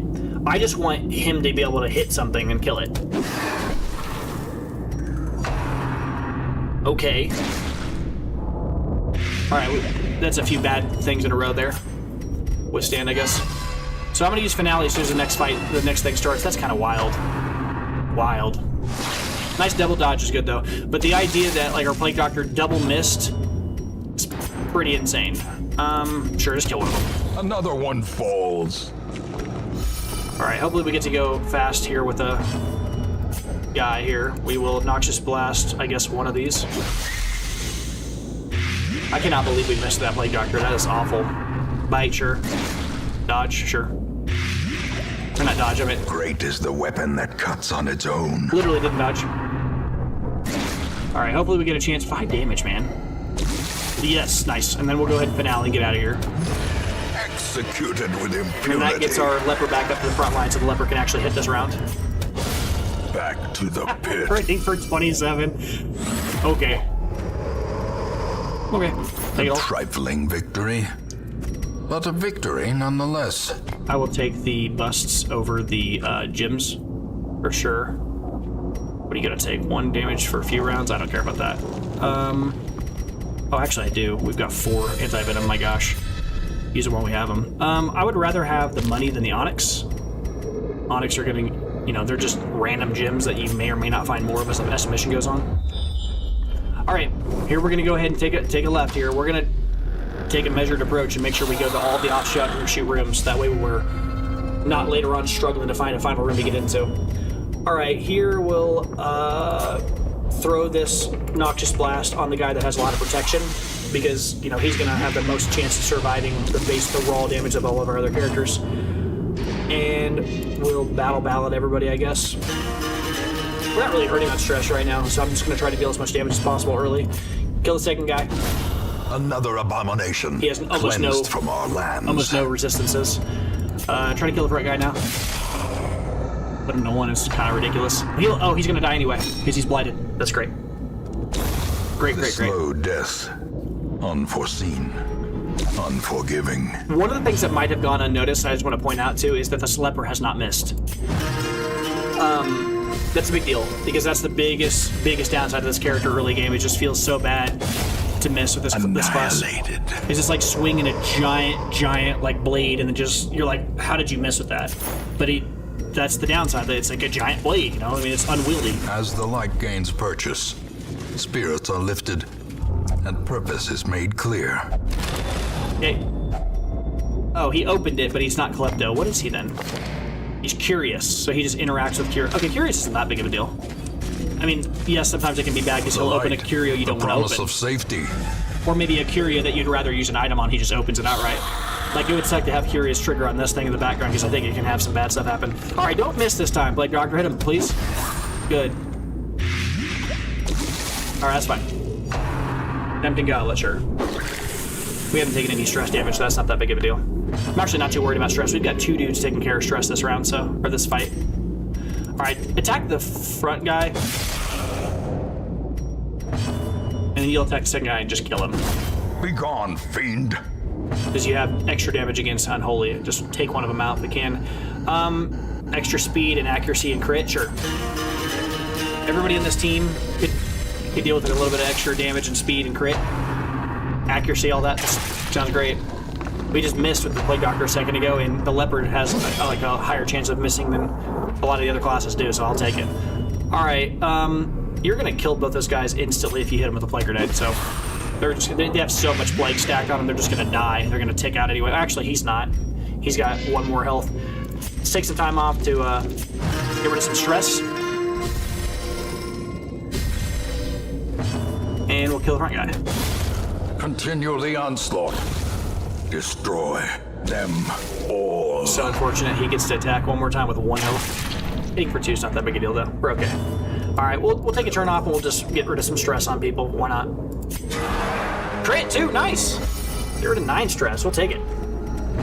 All right, get rid of some stress. You got 2, you got 12, you got 14, you got. Just get rid of the most on the people who have the most. Like, stress will not be a factor this map. We'll be in a good spot moving. And we'll heal when we can. He's gonna just bleed out anyway on his own. Sure. We're just using a random ability so we don't have to attack this guy. Because there's a chance Gently. we can continue to This is how a life is taken. de-stress people. Now again, the Onyx, finding a second Onyx, you're like, oh, that sucks. We would have had 2 of them by now. You're right. But you have to remember we have more items to start in this map than normal, and we gotta keep them. We've got 2 firewood, which is more than we normally have. We got 1 extra shovel. Once that's gone, we'll have a little bit of flex. And we've got a whole extra stack of food that we're gonna be happy later we have, because I'm not about to get hunger checks 6 times this game and then, you know, just lose because of hunger checks. All right. I don't remember if this has any interactable parts. It's certainly not something you interact with a skeleton key. I'm gonna guess a shovel. Nothing. Okay. Maybe a torch. You set it on fire. I don't know. Nothing. Okay. From there, I have no clue. I mean, I guess we just throw a bandage on it. All right. We'll throw an anti-venom on it. It does nothing. I do not see a world where this interacts with a skeleton key, but we'll give it a shot. Okay, so this actually has no interactable parts, which means it's just something you're supposed to interact with outright. Is there anybody... Okay, I can just interact with this, with him. Hidden treasures. Okay. If only treasure could staunch the flow of otherworldly corruption. I kind of bought that. I mean, literally, I spent so many random things on it, it kind of almost feels good that we got some out of it, right? I might actually enter the hallway here like I'm going to the treasure room and then not go that route and just see what this is. Because I'm not going to go... Yeah, sure. Just take this. I'm never coming back here. So I'm going to go all the way around, and I think the last room I'm going to go to is this treasure room that's there. All right, sure. Use up our shovel. That's great. Even the cold stone seems bent on preventing passage. Don't read the book, Plague Doctor. I know you're curious. I know you're curious. All right, this room is pretty forgiving here. See what's down this hallway. Okay, this, I think you can interact with this using the, I'm pretty sure it's the medicinal herbs, if memory serves. Yeah, that's from my last playthrough, I just remember it. Oh, wow, that's a lot of gold. Nice. Nice. That was fortunate. Pretty silent hallway here. Wow, very quiet so far. Haven't seen anything too crazy here. And we're still going to continue to not see anything too crazy. I just let my torch go for a bit. No reason to waste my torches when I don't see any enemies. Next hallway, is it I think it's this guy that has the most chance to take apart a trap.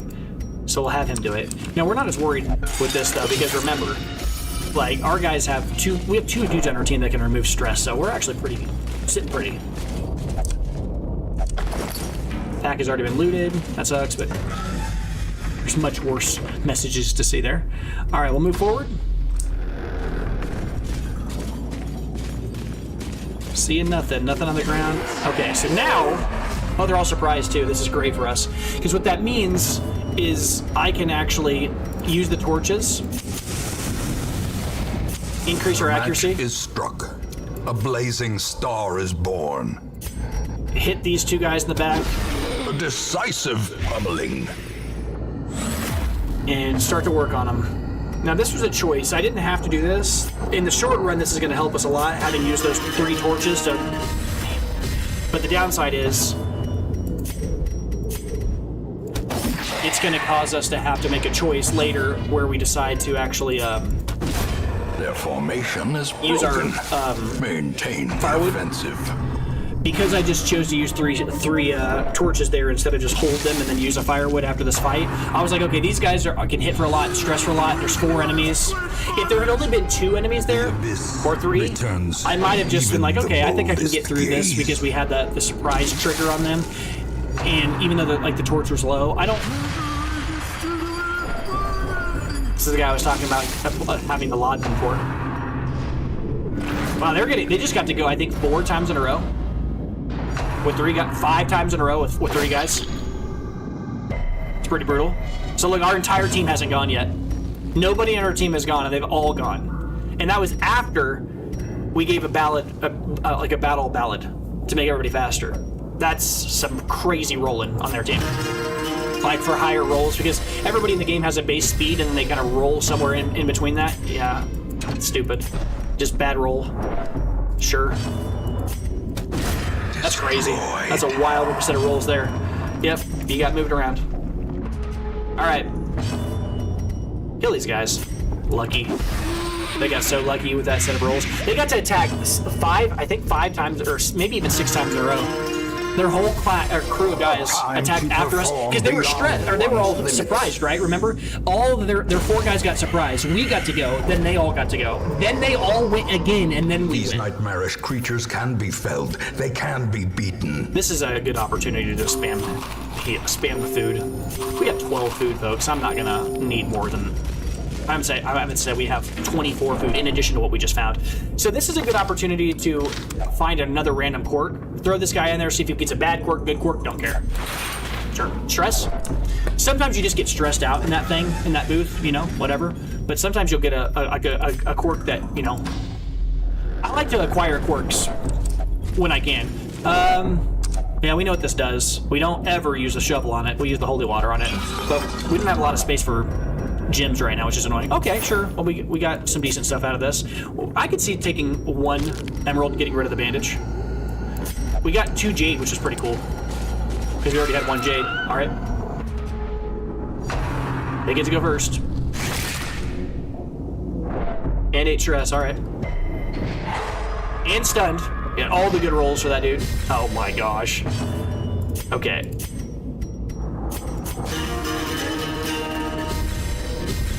Alright. You get to go first again. Exposed to a killing blow. Okay.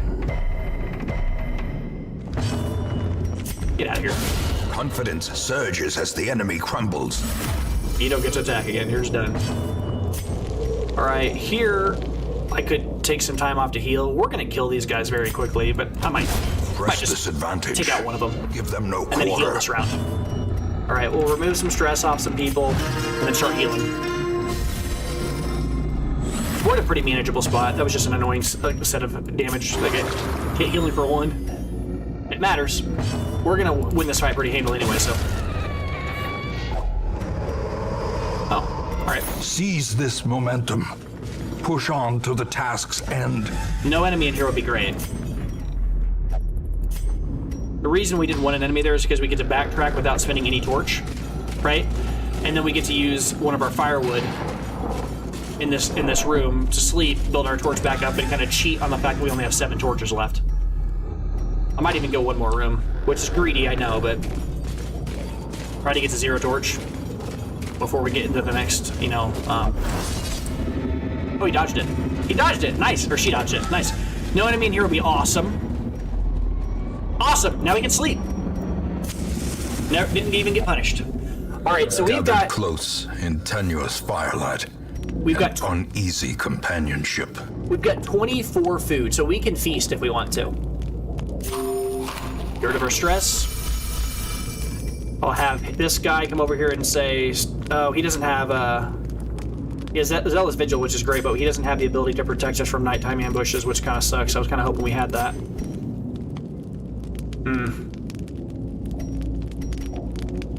Suffer 20%. I guess we could do Quarantine. He would take 20% HP damage, and then he removes all the stress from the team. We could do that.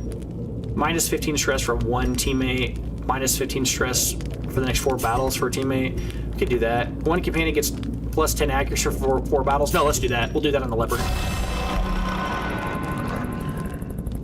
All companions get minus 20 stress, but one will get plus 20. Sure, we could do that. So that guy, we're gonna mock one guy. All right, I guess we can mock the leper, and then everybody else will, and then for the rest of this, we'll just constantly, and then we'll decrease the amount of stress he gets moving forward. And then after that, we will use the Jester to lower his stress for the next, like, however. Oh, we have more time, more that we can do here. Yeah, we'll remove his stress. Sure. These are not the greatest events, or greatest, what do you want to call it, camping things we could do. There's much better. I guess we could do leeches, just heal this guy for 15% of his health. It's not incredible, but it's still fine. Nighttime ambush is a little annoying. I was kind of hoping we wouldn't have to deal with that, but... In Radiance, may we find victory. And we don't. It's kind of fortunate. All right, we're going to walk to the far end here. I'm going to do it. Actually, I could choose not to, because I'll still get 90% of the rooms if I don't go down this hallway. I'm going to do it. It ain't that big a deal. I wouldn't fault you if you decided not to go down this path because your thought process was if I go down this path, I won't see anymore. Ancient traps lie in wait, unsprung and thirsting for blood. All of these hallways we're going to walk down anyway, so if we skip these two rooms, these could be 2 rooms we choose to skip if we wanted to, and it would make sense.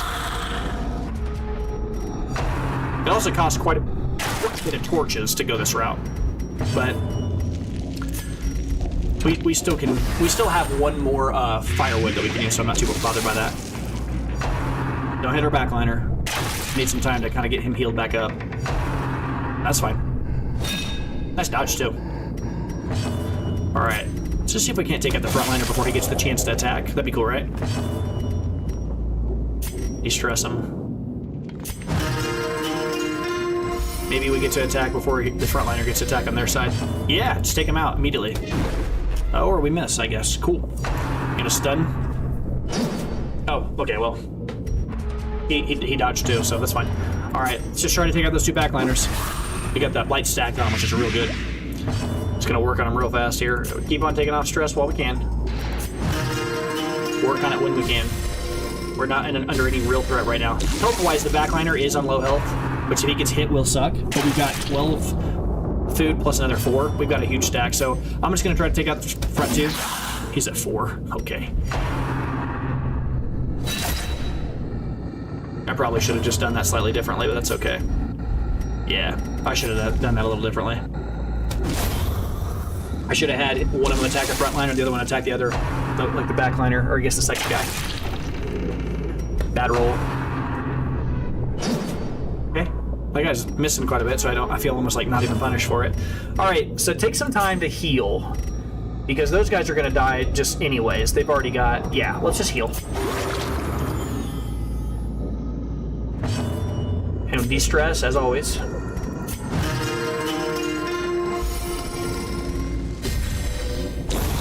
Dies. By inches. Dies.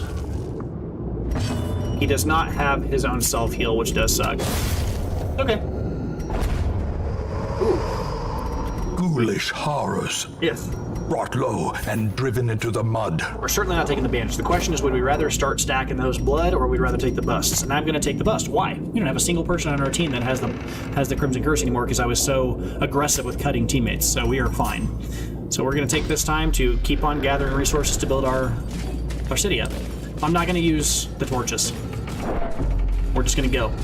Whatever happens, happens.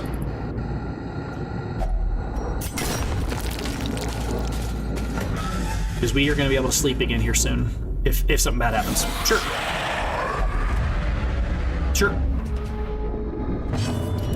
Alright, we're gonna get him out of here right away.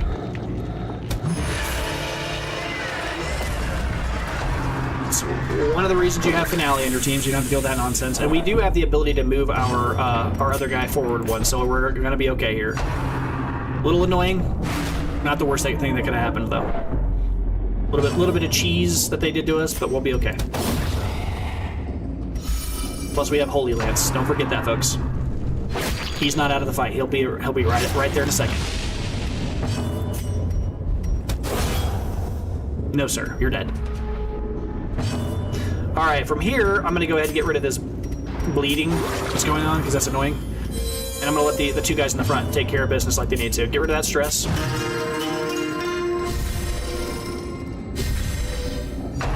Sure. Keep fighting that stress off. That's what you gotta do. Okay. It's real dark in here. It's getting real dark in here. To fight. Falters. Get up here, stress dude. I'm actually gonna take a turn off here and remove some stress. I could kill him. Why? Sure. He's got no stress. I don't care. Yes, it's super dark in here. It doesn't even matter though. The extra darkness is not even a big deal.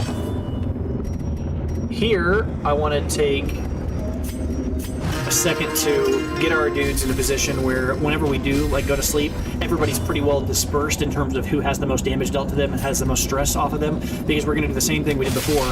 We're going to try to get, wow, 1 health. We're going to try to get everybody down to 0 stress as much as possible. That way whenever we go to sleep, we don't have to rely on the food as our way of getting out from underneath it. Heal, I guess, a little bit.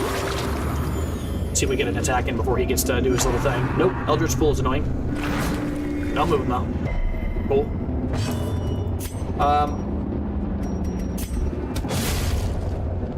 Let's see if we can't get an extra heal off before we do anything here. Remove some stress. Enemies might spawn this round, so I need to take this guy out. I don't want to. I'd like to de-stress a little bit more, but... Ooh, recovery charm. See, it's super dark! So clearly in view. Look! Or is it merely a trick of the light? Because it's super dark, we got a rare item. That's one of the upsides of fighting enemies in the dark like this, right? You get higher rarity items, and it's worth doing this. Alright, so we got an extra jade. We don't care about the citrine. I don't think we have any portraits. We can't take that. We don't have any blood, but we will take this. Which is, it's not a joke. That's pretty cool.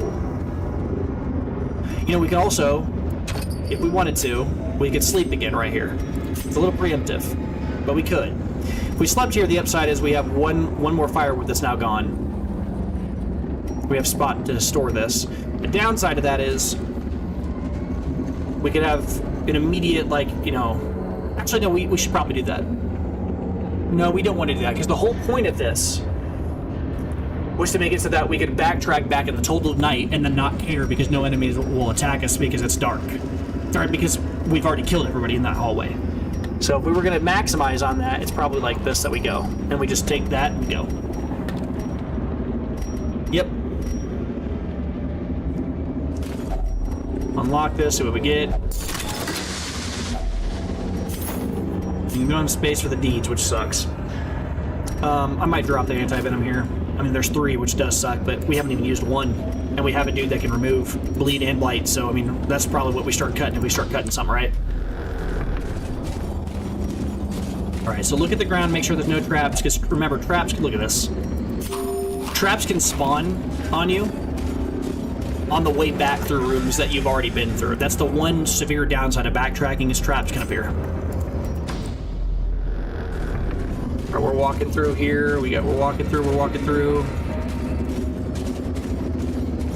Alright, going in here. Let's see if we got...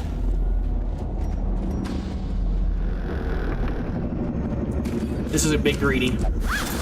Go in one more room with the total darkness like this. The citrines are going to get dropped pretty quickly, but... And now, the darkness holds dominion. Alright, being very Black greedy as here. Death. All right, we got one room here. Hopefully we don't have any enemies. Then we can camp. Then we can get a free... Nice. We camp. Huddled together, furtive and vulnerable. Rats in a maze. I could feast, but that would be kind of not necessary. We have multiple dudes that can, as we saw last time, remove stress. And we also only have 12 food, so if we get hunger checked twice, it would be bad. I'm just going to do the full heal. And then rely on everybody else to, like, remove stress like we did last time here. We'll just start removing stress from people.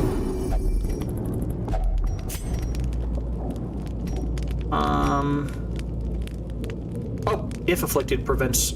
Oh, if afflicted, we don't have that. Right. Give somebody extra accuracy and extra crit, sure.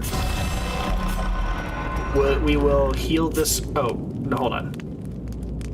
Heal one companion for 50, and then he increases the amount of healing he does forever. Oh yeah, sure, let's do that. So he's healed up. And after that, is there anybody else that we can do anything with here? I don't really want to do a mockery again. There's no reason for that. Everybody's on pretty low stress. I might actually just do a simple stand tall here. And then go to sleep. Now, we could get nighttime ambushed, right? That's the worst case scenario, but we're okay. It's fine. It's fine. We saw last time that we were able to deal with it very quickly because we have mobility abilities. Between... The way is lit. The path is clear. We require only the strength to follow it. Between Holy Lance, which is big, and, is it Finale? I always forget its name. Is it Finale? Yeah, Finale. We can, like, move guys around if they get put in the wrong spot pretty quickly. Hey. Alright, here... I'm gonna just try to kill them quickly here. Sure, stressful incantation. Nice dodge, though. Wow, okay. On his own there. Dodge. He has a lot of dodge. He has a lot of dodge. Has a lot of dodge. You're attacking the wrong guy. Nice. Got a lot of dodge here. Just dodge literally 3 abilities. That's crazy. All right, we will just have you, I guess, chop up 2 guys in a row. These guys are just going to be taking damage. Oh, let's just chop. A lot of damage, man. And then here, I might even be greedy and just remove some stress from somebody here. Heal them up a little bit. I could have Holy Lanced here, but our Jester's gonna go to the back in a second here anyway. Holy crap, he's dodged 4 abilities. 4 in a row. 5 in a row. 5 in a row. Dodge OP. Get out of here. Obliterated. Dude, dodge OP. That was insane. That would be, if I had like a MVP of the map, like, you know, a thing, that would be this guy. That was crazy. Impressive. All right, and then here we'll try to chop him again. Looking good on us, looking good. All right, here, let's just remove some stress. Man, we're having this is a pretty good set of events right in a row. Oh, you love to see it. And we had the space for everything. Overconfidence is a slow and insidious killer. All right, okay, now the narrator's trolling. Remind yourself that overconfidence is a slow and insidious killer. After I was getting a little excited because we had a good run there for a second. All right, we're almost finished up here.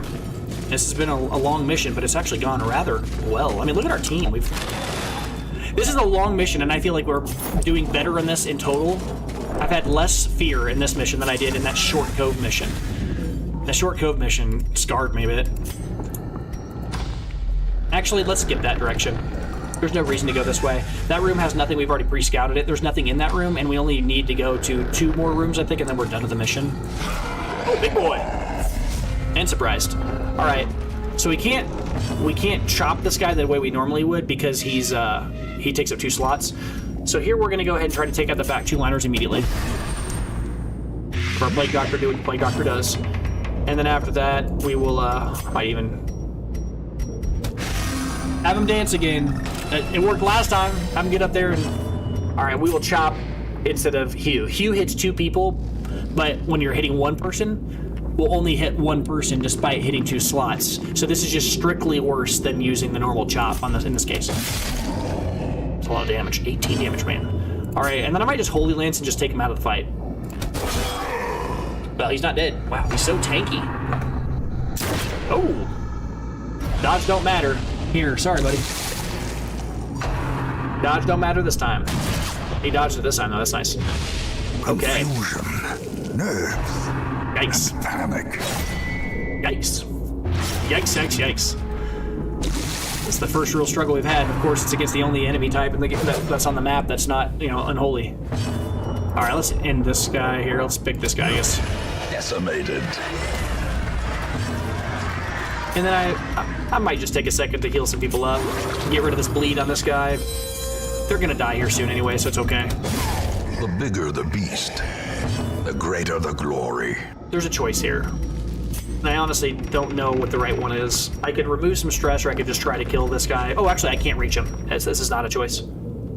Let's just remove some stress. We're never going to use battle heal because I'm rolling with this swordsman's crest. So this ability only heals between 1 and 1, so it'll always heal for 1. You can't cut it the 1 in half. It will always round back up to 1. So I'm kind of min-maxing on that. So I'll still get the 1 heal on this. But I can't use the battle heal though, ever, this time around. All right. And whatever we throw at this guy, we'll just kill him instantly, so it's fine. We're just gonna de-stress people. What do you got? 3? You got 3? You got 2? Wow, we were really set for stress. Okay. Everybody's doing really well on stress here. I guess now you'll go ahead. We could heal, but I might just Noxious Blast this guy. Just end this guy. I don't want to take a random crit for 12 or something out of nowhere and just have somebody go on death's door when not necessary. As victories mount, so too will resistance. All right. I think I can throw away this shovel. Because if you look at the map, there's only 2 more rooms to go through. And there's this hallway doesn't have any, like a shovel. We can always backtrack if we run into something that we're afraid of. I think we're fine. We can just drop that shovel. Bust, we only have 2, which is kind of bad. Actually, it might even be the crest that we drop for the money. Because the deeds stack in stacks of 6, and the crest stack in stacks of 12. This crest is actually pretty... Look how many... We haven't even had an opportunity to use this holy water, have we? That's nuts. I guess I could. What do you got? 2 rounds? 1 round? These are going to go away on their own. What do I throw away here? I don't even know. I'm certainly not throwing away this, or the money, or this money, or these crests, or this rare item. I'll keep the jades because these are actually already, I think, 750. Yeah, these are already 1,500. If we get 1 more, then it's better than a stack of gold. And right now it's only 250 weaker than a stack of gold, so it has a slight upside. Citrine needs to go. I don't know how I didn't see that. All right, close. We'll drop. We don't really care about the. And now actually we're at a point where we probably start spamming our torches. Oh, we know what this does. We know that if you interact with this, didn't it get rid of it? Maybe it did get rid of a quirk. Maybe it just gave us some gold. Sure, I can't remember, but it doesn't look like it gets rid of a perk. This is a gold symbol. It's probably just gold. Wealth beyond measure, awarded to the brave and the foolhardy alike. A Vestal item. Plus 8 speed on the first round, plus 2 for the rest of the fight, minus 25% stun skill chance. Haste Chalice. I think this sucks. for the excitement I had in my face when I first saw it. Plus 8 speed is, I mean, okay on a lot of characters, but on the Vestal, what are you in a hurry to do? Throw down a heal real quick, I guess. It's fine. And it's only in the first round. After that is... So you have an uncommon item whose entire thing, this item, the entire point of this item, is to give quick reflexes to the character for the fight. In the first round, yes, it's faster. She'll always go first.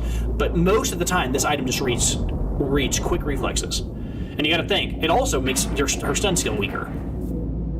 I'm not impressed by that item in the slightest. But I will take it for completion's sake. And it's also worth more money than just 2 busts. Is this an opportunity to dump some other stuff? Maybe I actually just throw my torches away. I mean, I don't need the rest of them, right? We only have 1 more room and we're done.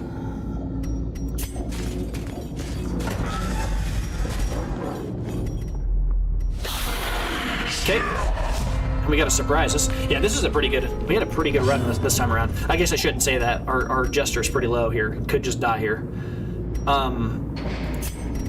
That could happen. Well, let's just get through this.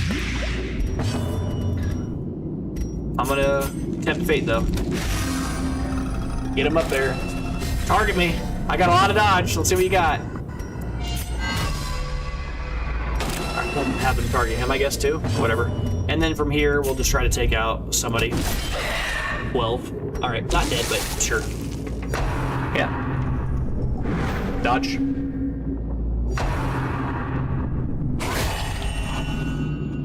Sure.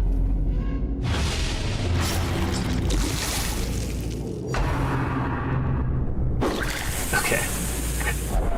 As life Okay, ebbs, terrible vistas of emptiness reveal themselves. I'm trying to make this epic. Okay? The game's like, let's see if we can't kill a jester as a joke at the end here. No! Dodge again? Is he gonna die from bleed? Oh, he doesn't even die. That's wild. He didn't die either. Oh my god. He's a man. All right, let's finale and get out of here. Kill a guy who could attack this round. And then let's see if we can't heal you off of Death's Door real quick. God, we really tempted fate there. Oh my god, I can't believe that. I really thought we were gonna lose the jester. Alright. Get out of here. Ooh, just kill him. Full to zeroed him. That feels good. You're dead. You're dead too, actually. We're really in a good spot here. Let's heal this guy as much as possible. I can't believe that just happened. He got hit for a crit of like 8. Oh, there's the Be wary. busts. Triumphant pride precipitates a dizzying fall. So here we have a choice. We could, if we wanted to, I mean, actually, I'll probably do this. Medicinal herbs, get rid of his debuffs. We only have 1 medicinal herbs left. I'm going to trade it for the gold. And then we are basically done with this mission. But we do have another few rooms to go Finding through. the stuff is only the first test. Now it must be carried home. Huh.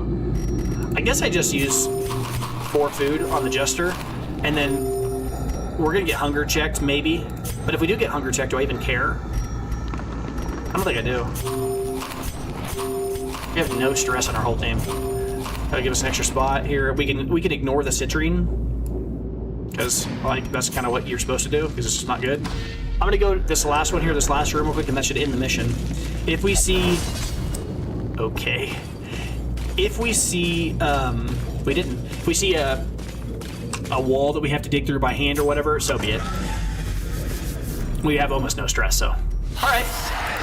Hey, we still have keys too.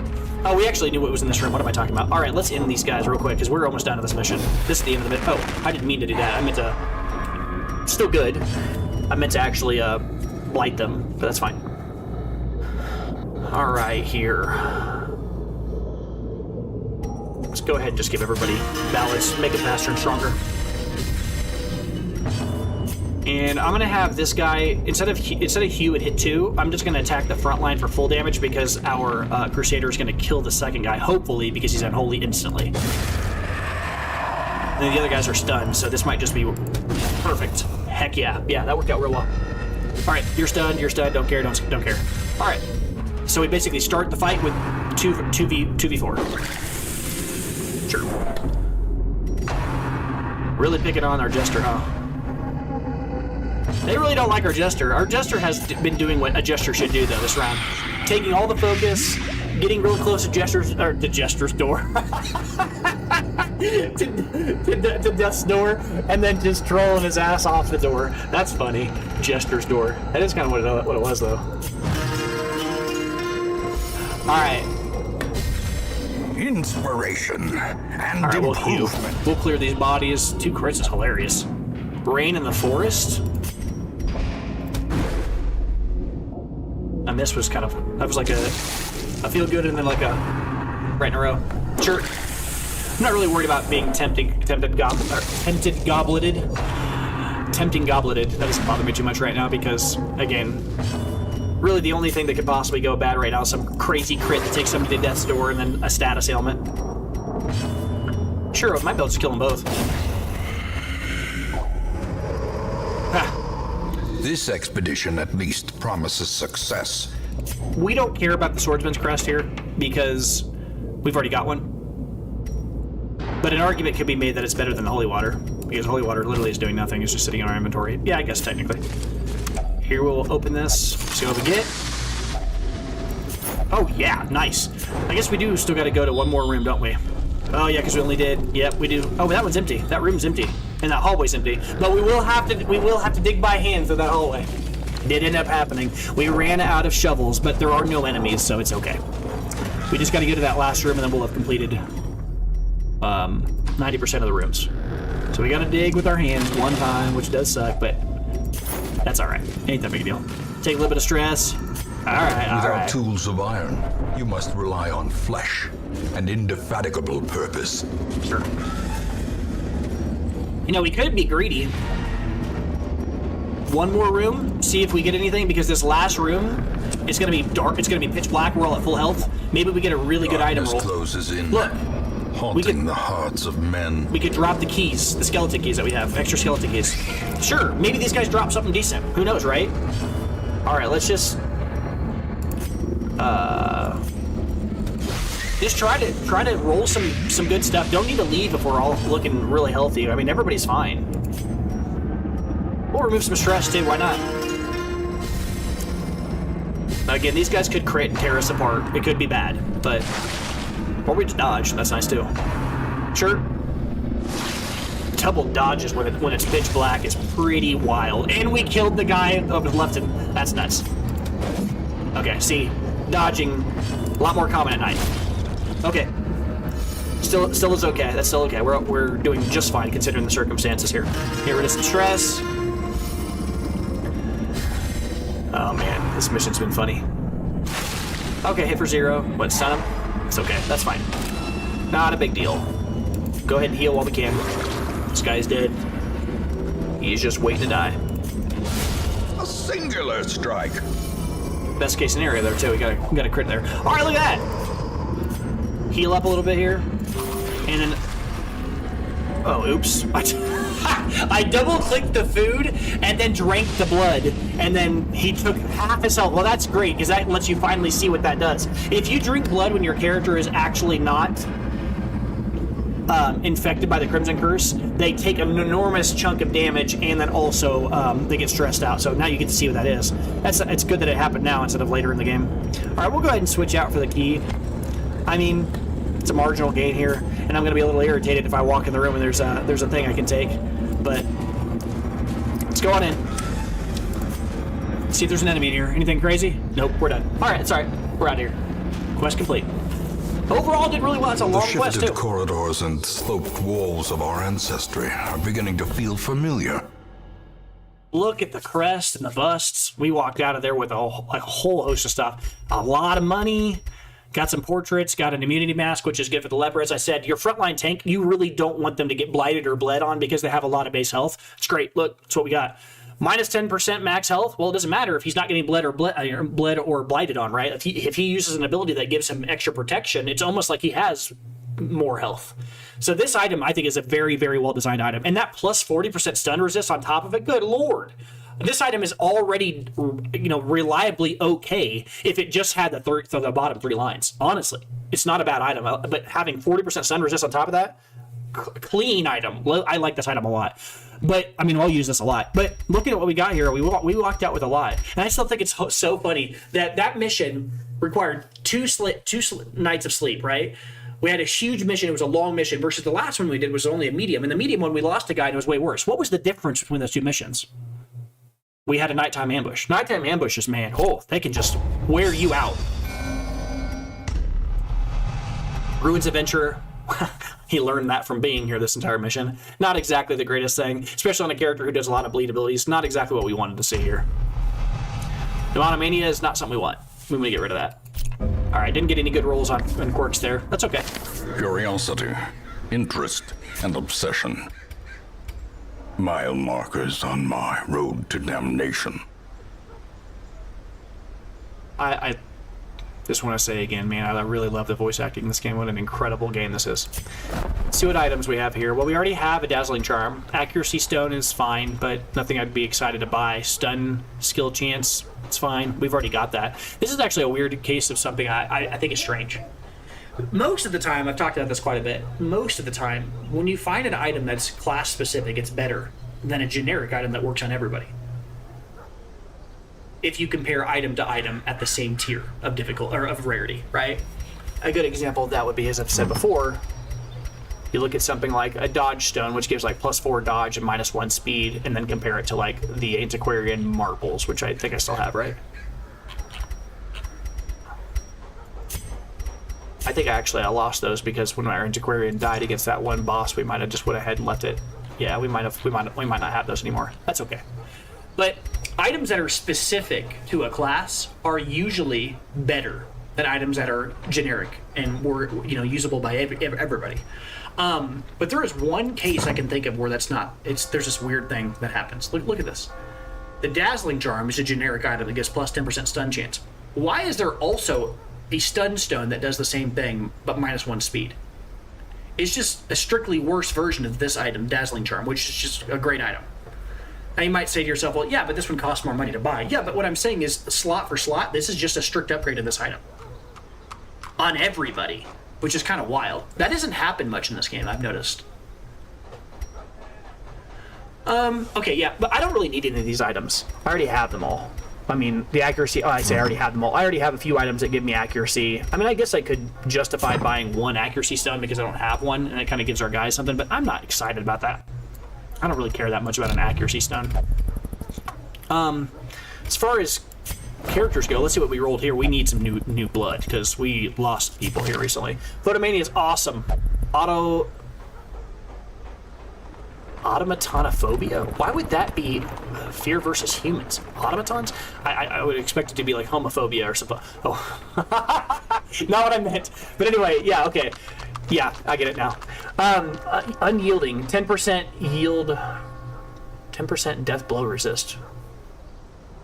Well, actually not terrible in this character, because this character kind of loves to exist on Razor's Edge, almost on death's door, and then deals more damage when their health is low, right? Like Adrenaline Rush and Bleed Out. She has an ability, if I remember right, that does more. She has a few items that help her when she's like lower. This is actually not terrible on this character. She's not as like I love Death's Door as like the flagellant, whatever. She's not as crazy about loving Death's Door as he is, but this is okay on this character. But I think Photomania is great, absolutely. Curious, we talked about that earlier. We had that on our Plague Doctor, I think. That's not awful, but it's not good. We'll take this character for sure. I like Photomania that much. Barbaric rage and unrelenting savagery make for a powerful ally. All right, we got Freboy. Again, French, I think, Freboy. Skilled Gambler's Junk. You don't want that. I mean, I don't even know if it really actually works. It says increased chance of winning while gambling. I don't even know what that really means. My guess is what that means is if you send your character to gamble in the bar, or not in the bar, but, well, probably it's called the gambling hall, is my guess, right? Gambling hall? Yeah. If you send your character to the gambling hall as a stress relief, then he might come back with 500 gold or something, is my guess. I don't know how it works, but I don't even care to learn. I don't care. Doesn't seem good at all. Love interest, though, in town, visiting the brothel, very, very good, because that essentially means that he's got a free quirk that's not causing us any real issues. Although this is one of the worst ones you can get in terms of the freebies, because it's the most expensive thing you could do at the, what's it called again? Not the bar, but what's it called? The tavern. But we already have ourselves 2 Crusaders, I believe, so we don't need another one. I'm not going to take another one. Although, we do not have -10 stress, sure, 10% stress. Extra crit on melee skills. All of his abilities are ranged, though, right? Man. He has one ability that's melee, Blackjack. Precise Striker's Junk. Night Blindness, -10% damage if the torch is below 26. I actually don't care about this at all. Doesn't bother me in the slightest. It is ironic, though, that the guy who's night blind is the guy who has a dog. I'm pretty sure of all the people who don't get night blindness, it's probably the dog. But, whatever. I will take this guy, though. Carnet. A lawman and his faithful beast. A bond forged by battle and bloodshed. I'm going to look at the districts and just take a quick gander at the bank and see if it's something we can feasibly get to at any point here. Yeah, so we're going to try to save our portraits so we get to the bank. I think, because I've pretty well unlocked most of the things I want to spend my... I'm not spending any money on these for now. We haven't had a real bottleneck on stress for a while. Or stress relief. These I could upgrade.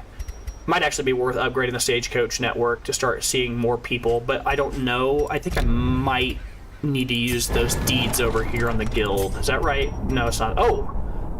Yeah. Maybe I don't spend my portraits on that. I might need a fully upgraded instructor master before I do that. Yeah, I'm only one portrait away. I might do that and then start digging deep to try to fill out the rest of our portraits. Training regimen. I do want to do that too. I usually try to... Oh, actually, there's one more level above this than I didn't even realize. Yeah, maybe I'll still put one more point into instructor master and then consider getting the bank around after this. How about the blacksmith? Yeah, needing some more deeds, huh? I really need to farm some deeds here. Yep. We need some deeds. We got busts for days, though. No more picking up busts if we can avoid it. My God. Ah, I guess this is actually a good thing that we can actually spend them. Oh, wow. Actually, this is a great thing. Wow. Increases the number of medical ward slots. Yeah. We will want to spend these on these at some point. Reducing the cost of a quirk treatment, sure. Let's go ahead and do this. Just lock in a few of these. The front line of this war is not in the dungeon, but rather inside the mind. Yeah, the front line of the war is not in the dungeon, but in the mind. And that has been the case because we've had a lot of guys go crazy. I just leveled this up twice. I'm going to level up a third time. I'm just going to immediately... Curious methodologies and apparatus can calm even the most tormented soul. Now it's going to cost us the floor for locking in good quirks and getting rid of bad ones. That's going to be awesome. Like, look how much Klepto costs to get rid of now. Instead of 6,000 gold, now it's 3,500. Now we start to get into this position where I can really start locking good quirks and every week leave somebody in there. And we really start locking some good stuff here. I do want to get rid of Infirm, but I'm not going to waste that right now. Again, I said before, Deviant Taste and Unquiet Mind are both things I'm okay with locking. Infirm, I'm not happy about locking, but it's not that big a deal. So I'd rather just wait until he gets another good quirk so that I can really utilize the treatment ward to the most effect. So find another good quirk on him and then spend that week locking that in while getting rid of Infirm. So I'm gonna take him out of there. Let's pick somebody else. Anybody else in here? I do like Eldritch Slayer, and I don't like Dacnomania. So this might be somebody to do this with. He's also stressed out. We could do that. He's one of our higher tier guys too. Give him a few weeks off. Yeah, especially considering the fact that I've also got another jester if I need to send somebody out. But we'll look at some people first and see. Is there anybody else who has an ability I like more? I do like Eldritch Hater. I mean, I love Eldritch Hater. Quick reflexes, like we said. We want to get rid of Reynolds. Well, Reynolds not going to be doing anything. We're not going to be doing anything with a tier 3 guy for a little bit, right? So this is probably the perfect time to have him getting in there. Have him start getting rid of his crap.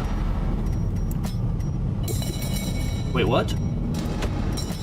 Oh, okay. I selected Furnival. Block in the Warrior of the Light. Get rid of something like Klepto. He's got, a few other bad quirks in here I don't like. Man, that's so expensive. Maybe we wait a little longer than I say that. Maybe we wait a little longer. Start locking quirks on people who we can afford more on.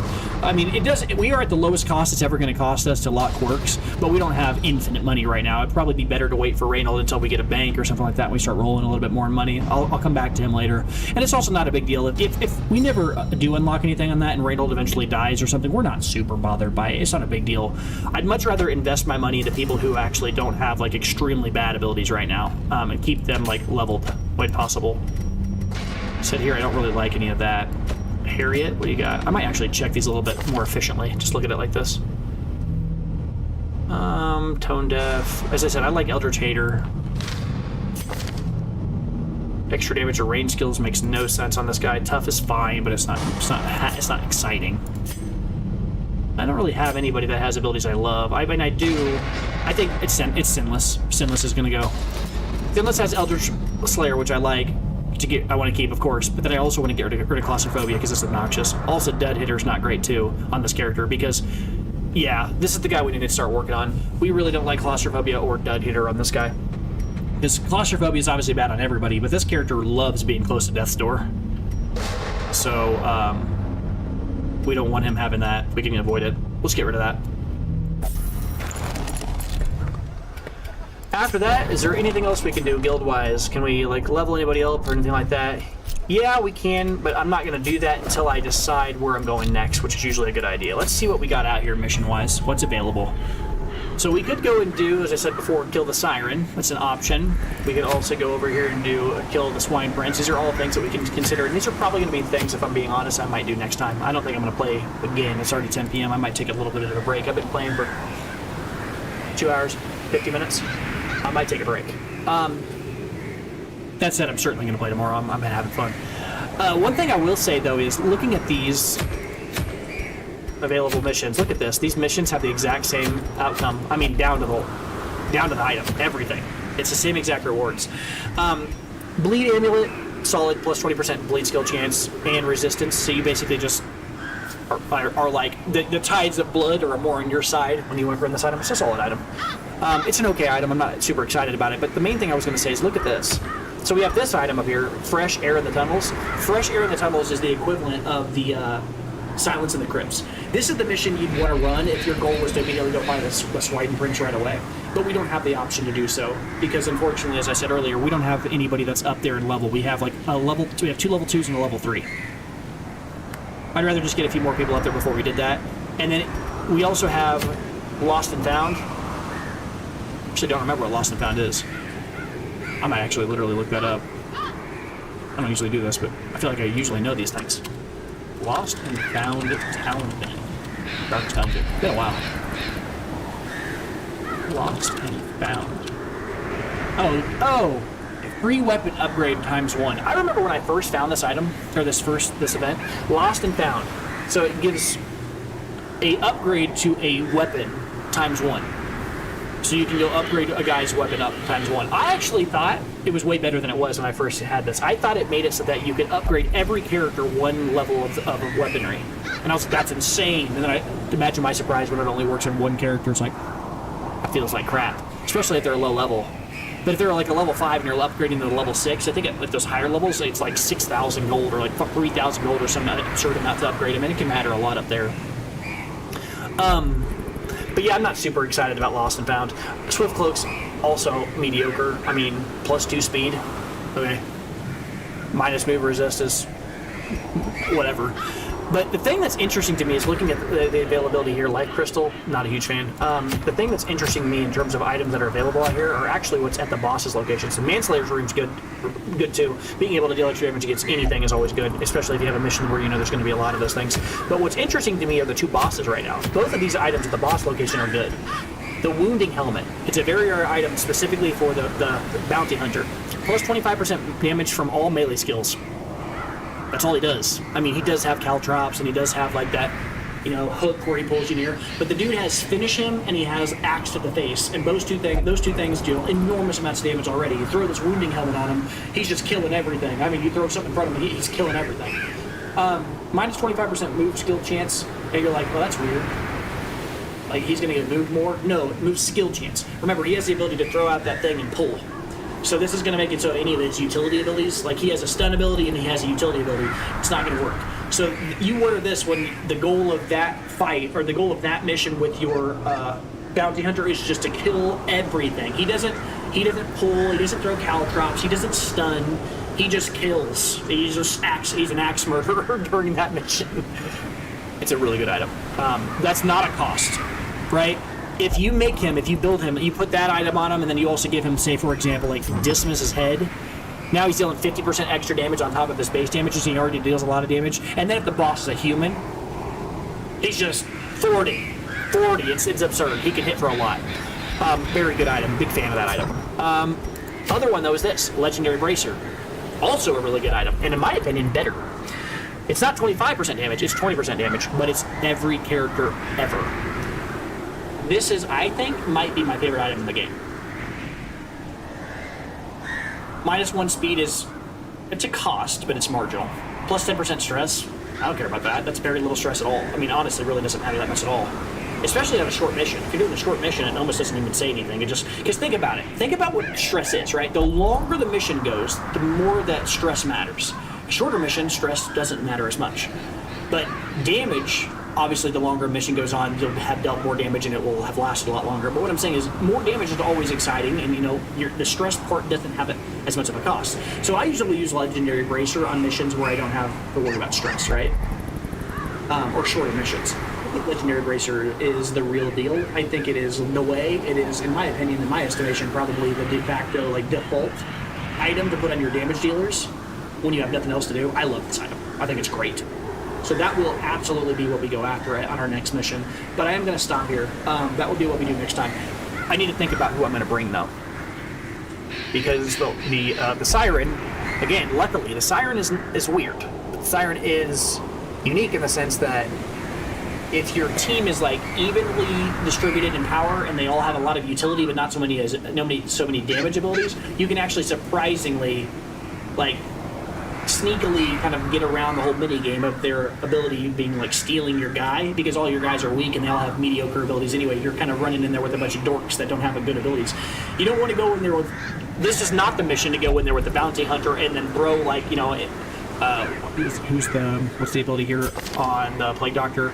You don't go in there with emboldening vapors and stack all of your damage on one dude and just start trying to axe murder like that Siren, because that Siren will be like yoink, and then you just wipe your entire team. Don't do that.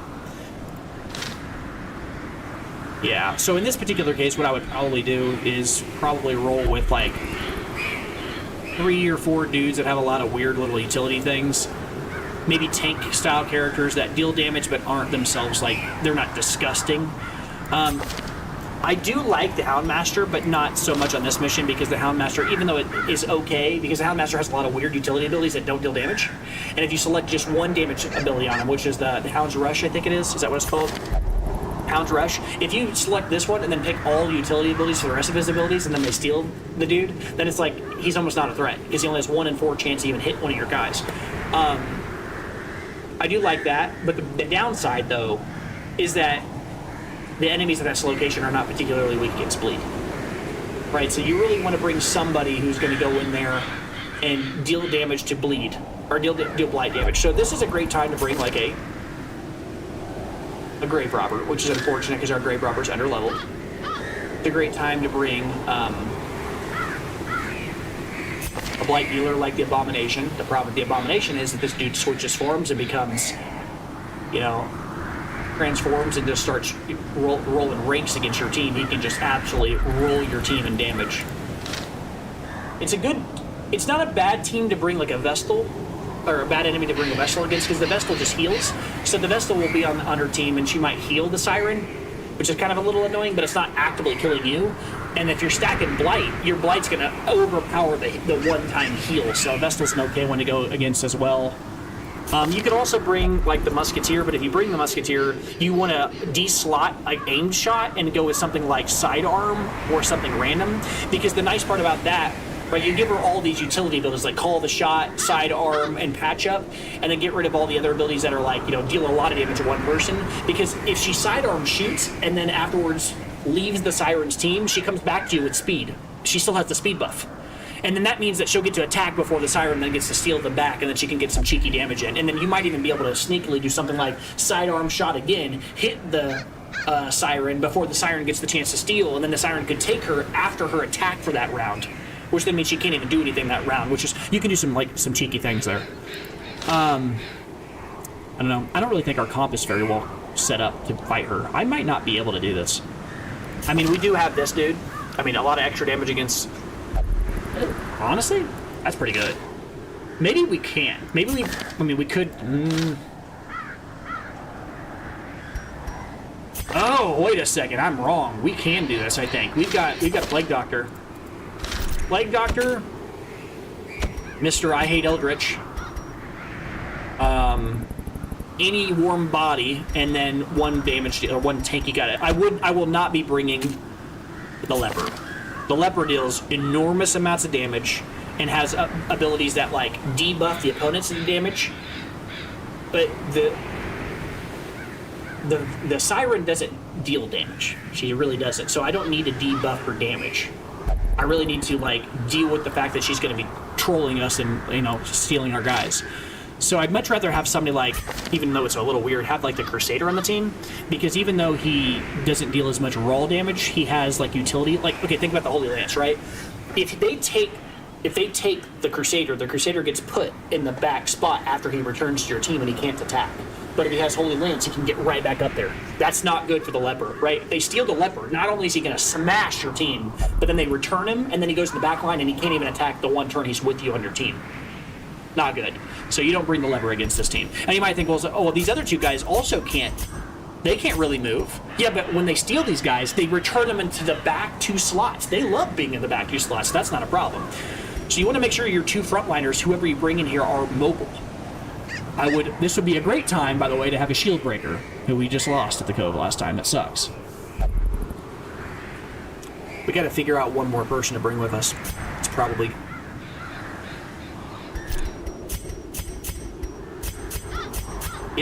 going to be Photomania back. It probably will be. Yeah, I think so. Probably bring the Grave Robber, even though we've had some bad luck with bringing Grave Robbers. It seems like we lost our last Grave Robber to a boss, and then we lost another Grave Robber in a mission ago. But I think it is really the best character we have, and we also have multiple items for the Grave Robber that can deal extra blight damage. And the thing about blight is, if I stack blight, like let's say the blight is better, just like bleed is better in multiples, right? If I have the Grave Robber throw out blight, and then I have immediately after that I have the Plague, Doctor throw out blight, either one of them gets stolen, the other one's still taking it, still adding to it. And then they return to the team, the other one goes, all right, I'll keep, one of them gets stolen, the other one's still throwing on that blight, and they're keeping that stack. And remember, blight as well as bleed, they kind of they grow like in a square, right? They grow in terms of how many rounds they stay around, but they also grow in how much they tick per round. So like the first blight stack might only last for 2 rounds and blight for 2 every time. But the second one might blight for 3 rounds. And then the next one might blight for 5 for 4 rounds. And then suddenly they're just taking enormous amounts. And even if your team gets wiped like they did when we were playing against the Sonorous Prophet, we still killed the dude even though we couldn't hit him, because like the bounty hunter just stood there menacingly and just stared him down, and the guy died from blight. So it's actually pretty solid. And Absinthe, it'll stack pretty well with that. So, the blight resist and all that other stuff. So we could consider that, though I don't know yet. We're going to have to think about that a little bit. But yeah, I think that'll probably be the comp we stick with. I mean, if not, I could see maybe bringing somebody that has the ability to attack from the back or something like that. If we could find somebody that does it. Breakthrough is pretty mediocre. I wouldn't want to use this. The one thing about the Hellion, we haven't even got the chance to use this character, I think, but maybe, I don't even know if we actually even got the chance to use this character. The one thing about the Hellion that's actually pretty solid here is, she doesn't have the ability to go move it and stuff, but she does have an ability that literally attacks from the back, and she can also heal herself if she gets down to 0. There is an argument to be made as well about the Houndmaster. Houndmaster has many random abilities that help. As I said before, I'm a big fan of bringing a comp that has a bunch of non-damage abilities and a bunch of utility against the Siren, because the Siren essentially picks a random ability from your abilities and uses it against you, and if all of your abilities are utility, like this, have a heal, suddenly he's healing his teammates instead of dealing damage to us. Can be really good. Holy Lance would be really terrible. Holy Lance hit one of your guys, hit for 10, but at the same time, it is also good whenever the Crusader is able to get back to the front line quickly. You can also make the argument that the Man-at-Arms would be a good pick here too. Actually, this would probably be it. Yes, actually, this would be a great pick. Okay, so the Man-at-Arms would be a great pick because the Man-at-Arms has Rampart, but also has Bellow and has Retribution. So with Retribution, you deal almost no damage, right? So if the enemy steals your Man-at-Arms and then uses the Retribution, they're going to hit for 75% less than a normal hit would, and then have Riposte afterwards. We're never going to attack him. And then he's going to return to our team with Riposte. Already locked in because they gave it to us, and then the whole next... Yeah, that's actually pretty solid. Plus, he can use all kinds of other buffs that would help everybody. I'm sold. I'm going to bring him. And I think we said we had another one. Oh, we did, Campbell, but I got rid of him because he had pretty bad rolls. So we have 2 guys that are level 0. That kind of sucks. Oh, wait, but this one has Eldritch Hater. It's pretty nice. We'll throw him on the team, and we'll think about bringing him. It's either him... I guess we might actually be able to bring him instead of the Crusader. The only problem with that is, and the reason I'd consider that is because then I can replace the Crusader with the Grave Robber. The only problem with that is our Crusader is a higher base level, and that would give us 2 level 0s and 2 level 1s instead of 3 level 1s and a level 0. No, I can't do that. I got to pick between either the Grave Robber or the Man-at-Arms. And if I pick the Man-at-Arms, then we literally only have one guy dealing Blight, so the Man-at-Arms might not be the better choice. That sucks. I think it still is, though. And another thing that's nice about the Grave Robber is the Grave Robber, as well as the Crusader, both have the ability to move, right? She has a lunge ability that's going to deal extra damage against Blight and finish them off. I think this is probably the pick. But that's going to be it for now. I'm not actually going to do this mission right now because, as I said, I've already done 2 of them. I've been going on for, I'm actually 15 seconds shy of being on for 3 hours now. So I'm going to stop there. And tomorrow I'm going to try to take this boss out. Maybe I'll do some editing and try to release a video over these last few videos we've done. Because I beat the Sonorous Prophet, ugly. And I might, hopefully we'll beat, tomorrow we'll be able to beat the Siren. If not, it'll be a funny video of me failing. So, but yeah, I appreciate your time. Thanks for being here. Thanks for watching. And until next time, make sure you don't get 5-man killed in 2 missions. That's not very clever. That's not very funny. How about be careful or you sleep because you wake up and you'll get a pelagic grouper spike in your butt. Thanks for being here again. I'm the Blue Titan. If you want to see more content like this, longer form content like this, you're already at the right place for it, unless you're watching it on a stream. Head on over to the Blue Titan Gaming VODs. That's one word, the Blue Titan, all one word. That's my username. Like it is on the channel, right there on that screen. At the very top where it says the Blue Titan's Estate, space gaming, space VODs for the full videos. And if you want to see more tight content that's like, short term, or I want to say like tighter, like, shorts, or like a 10-minute video because you don't have time to watch a 3-hour video.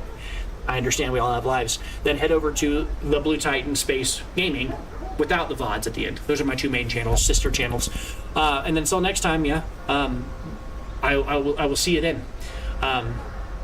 Yeah. Awkward segue. See you, dudes. Thanks.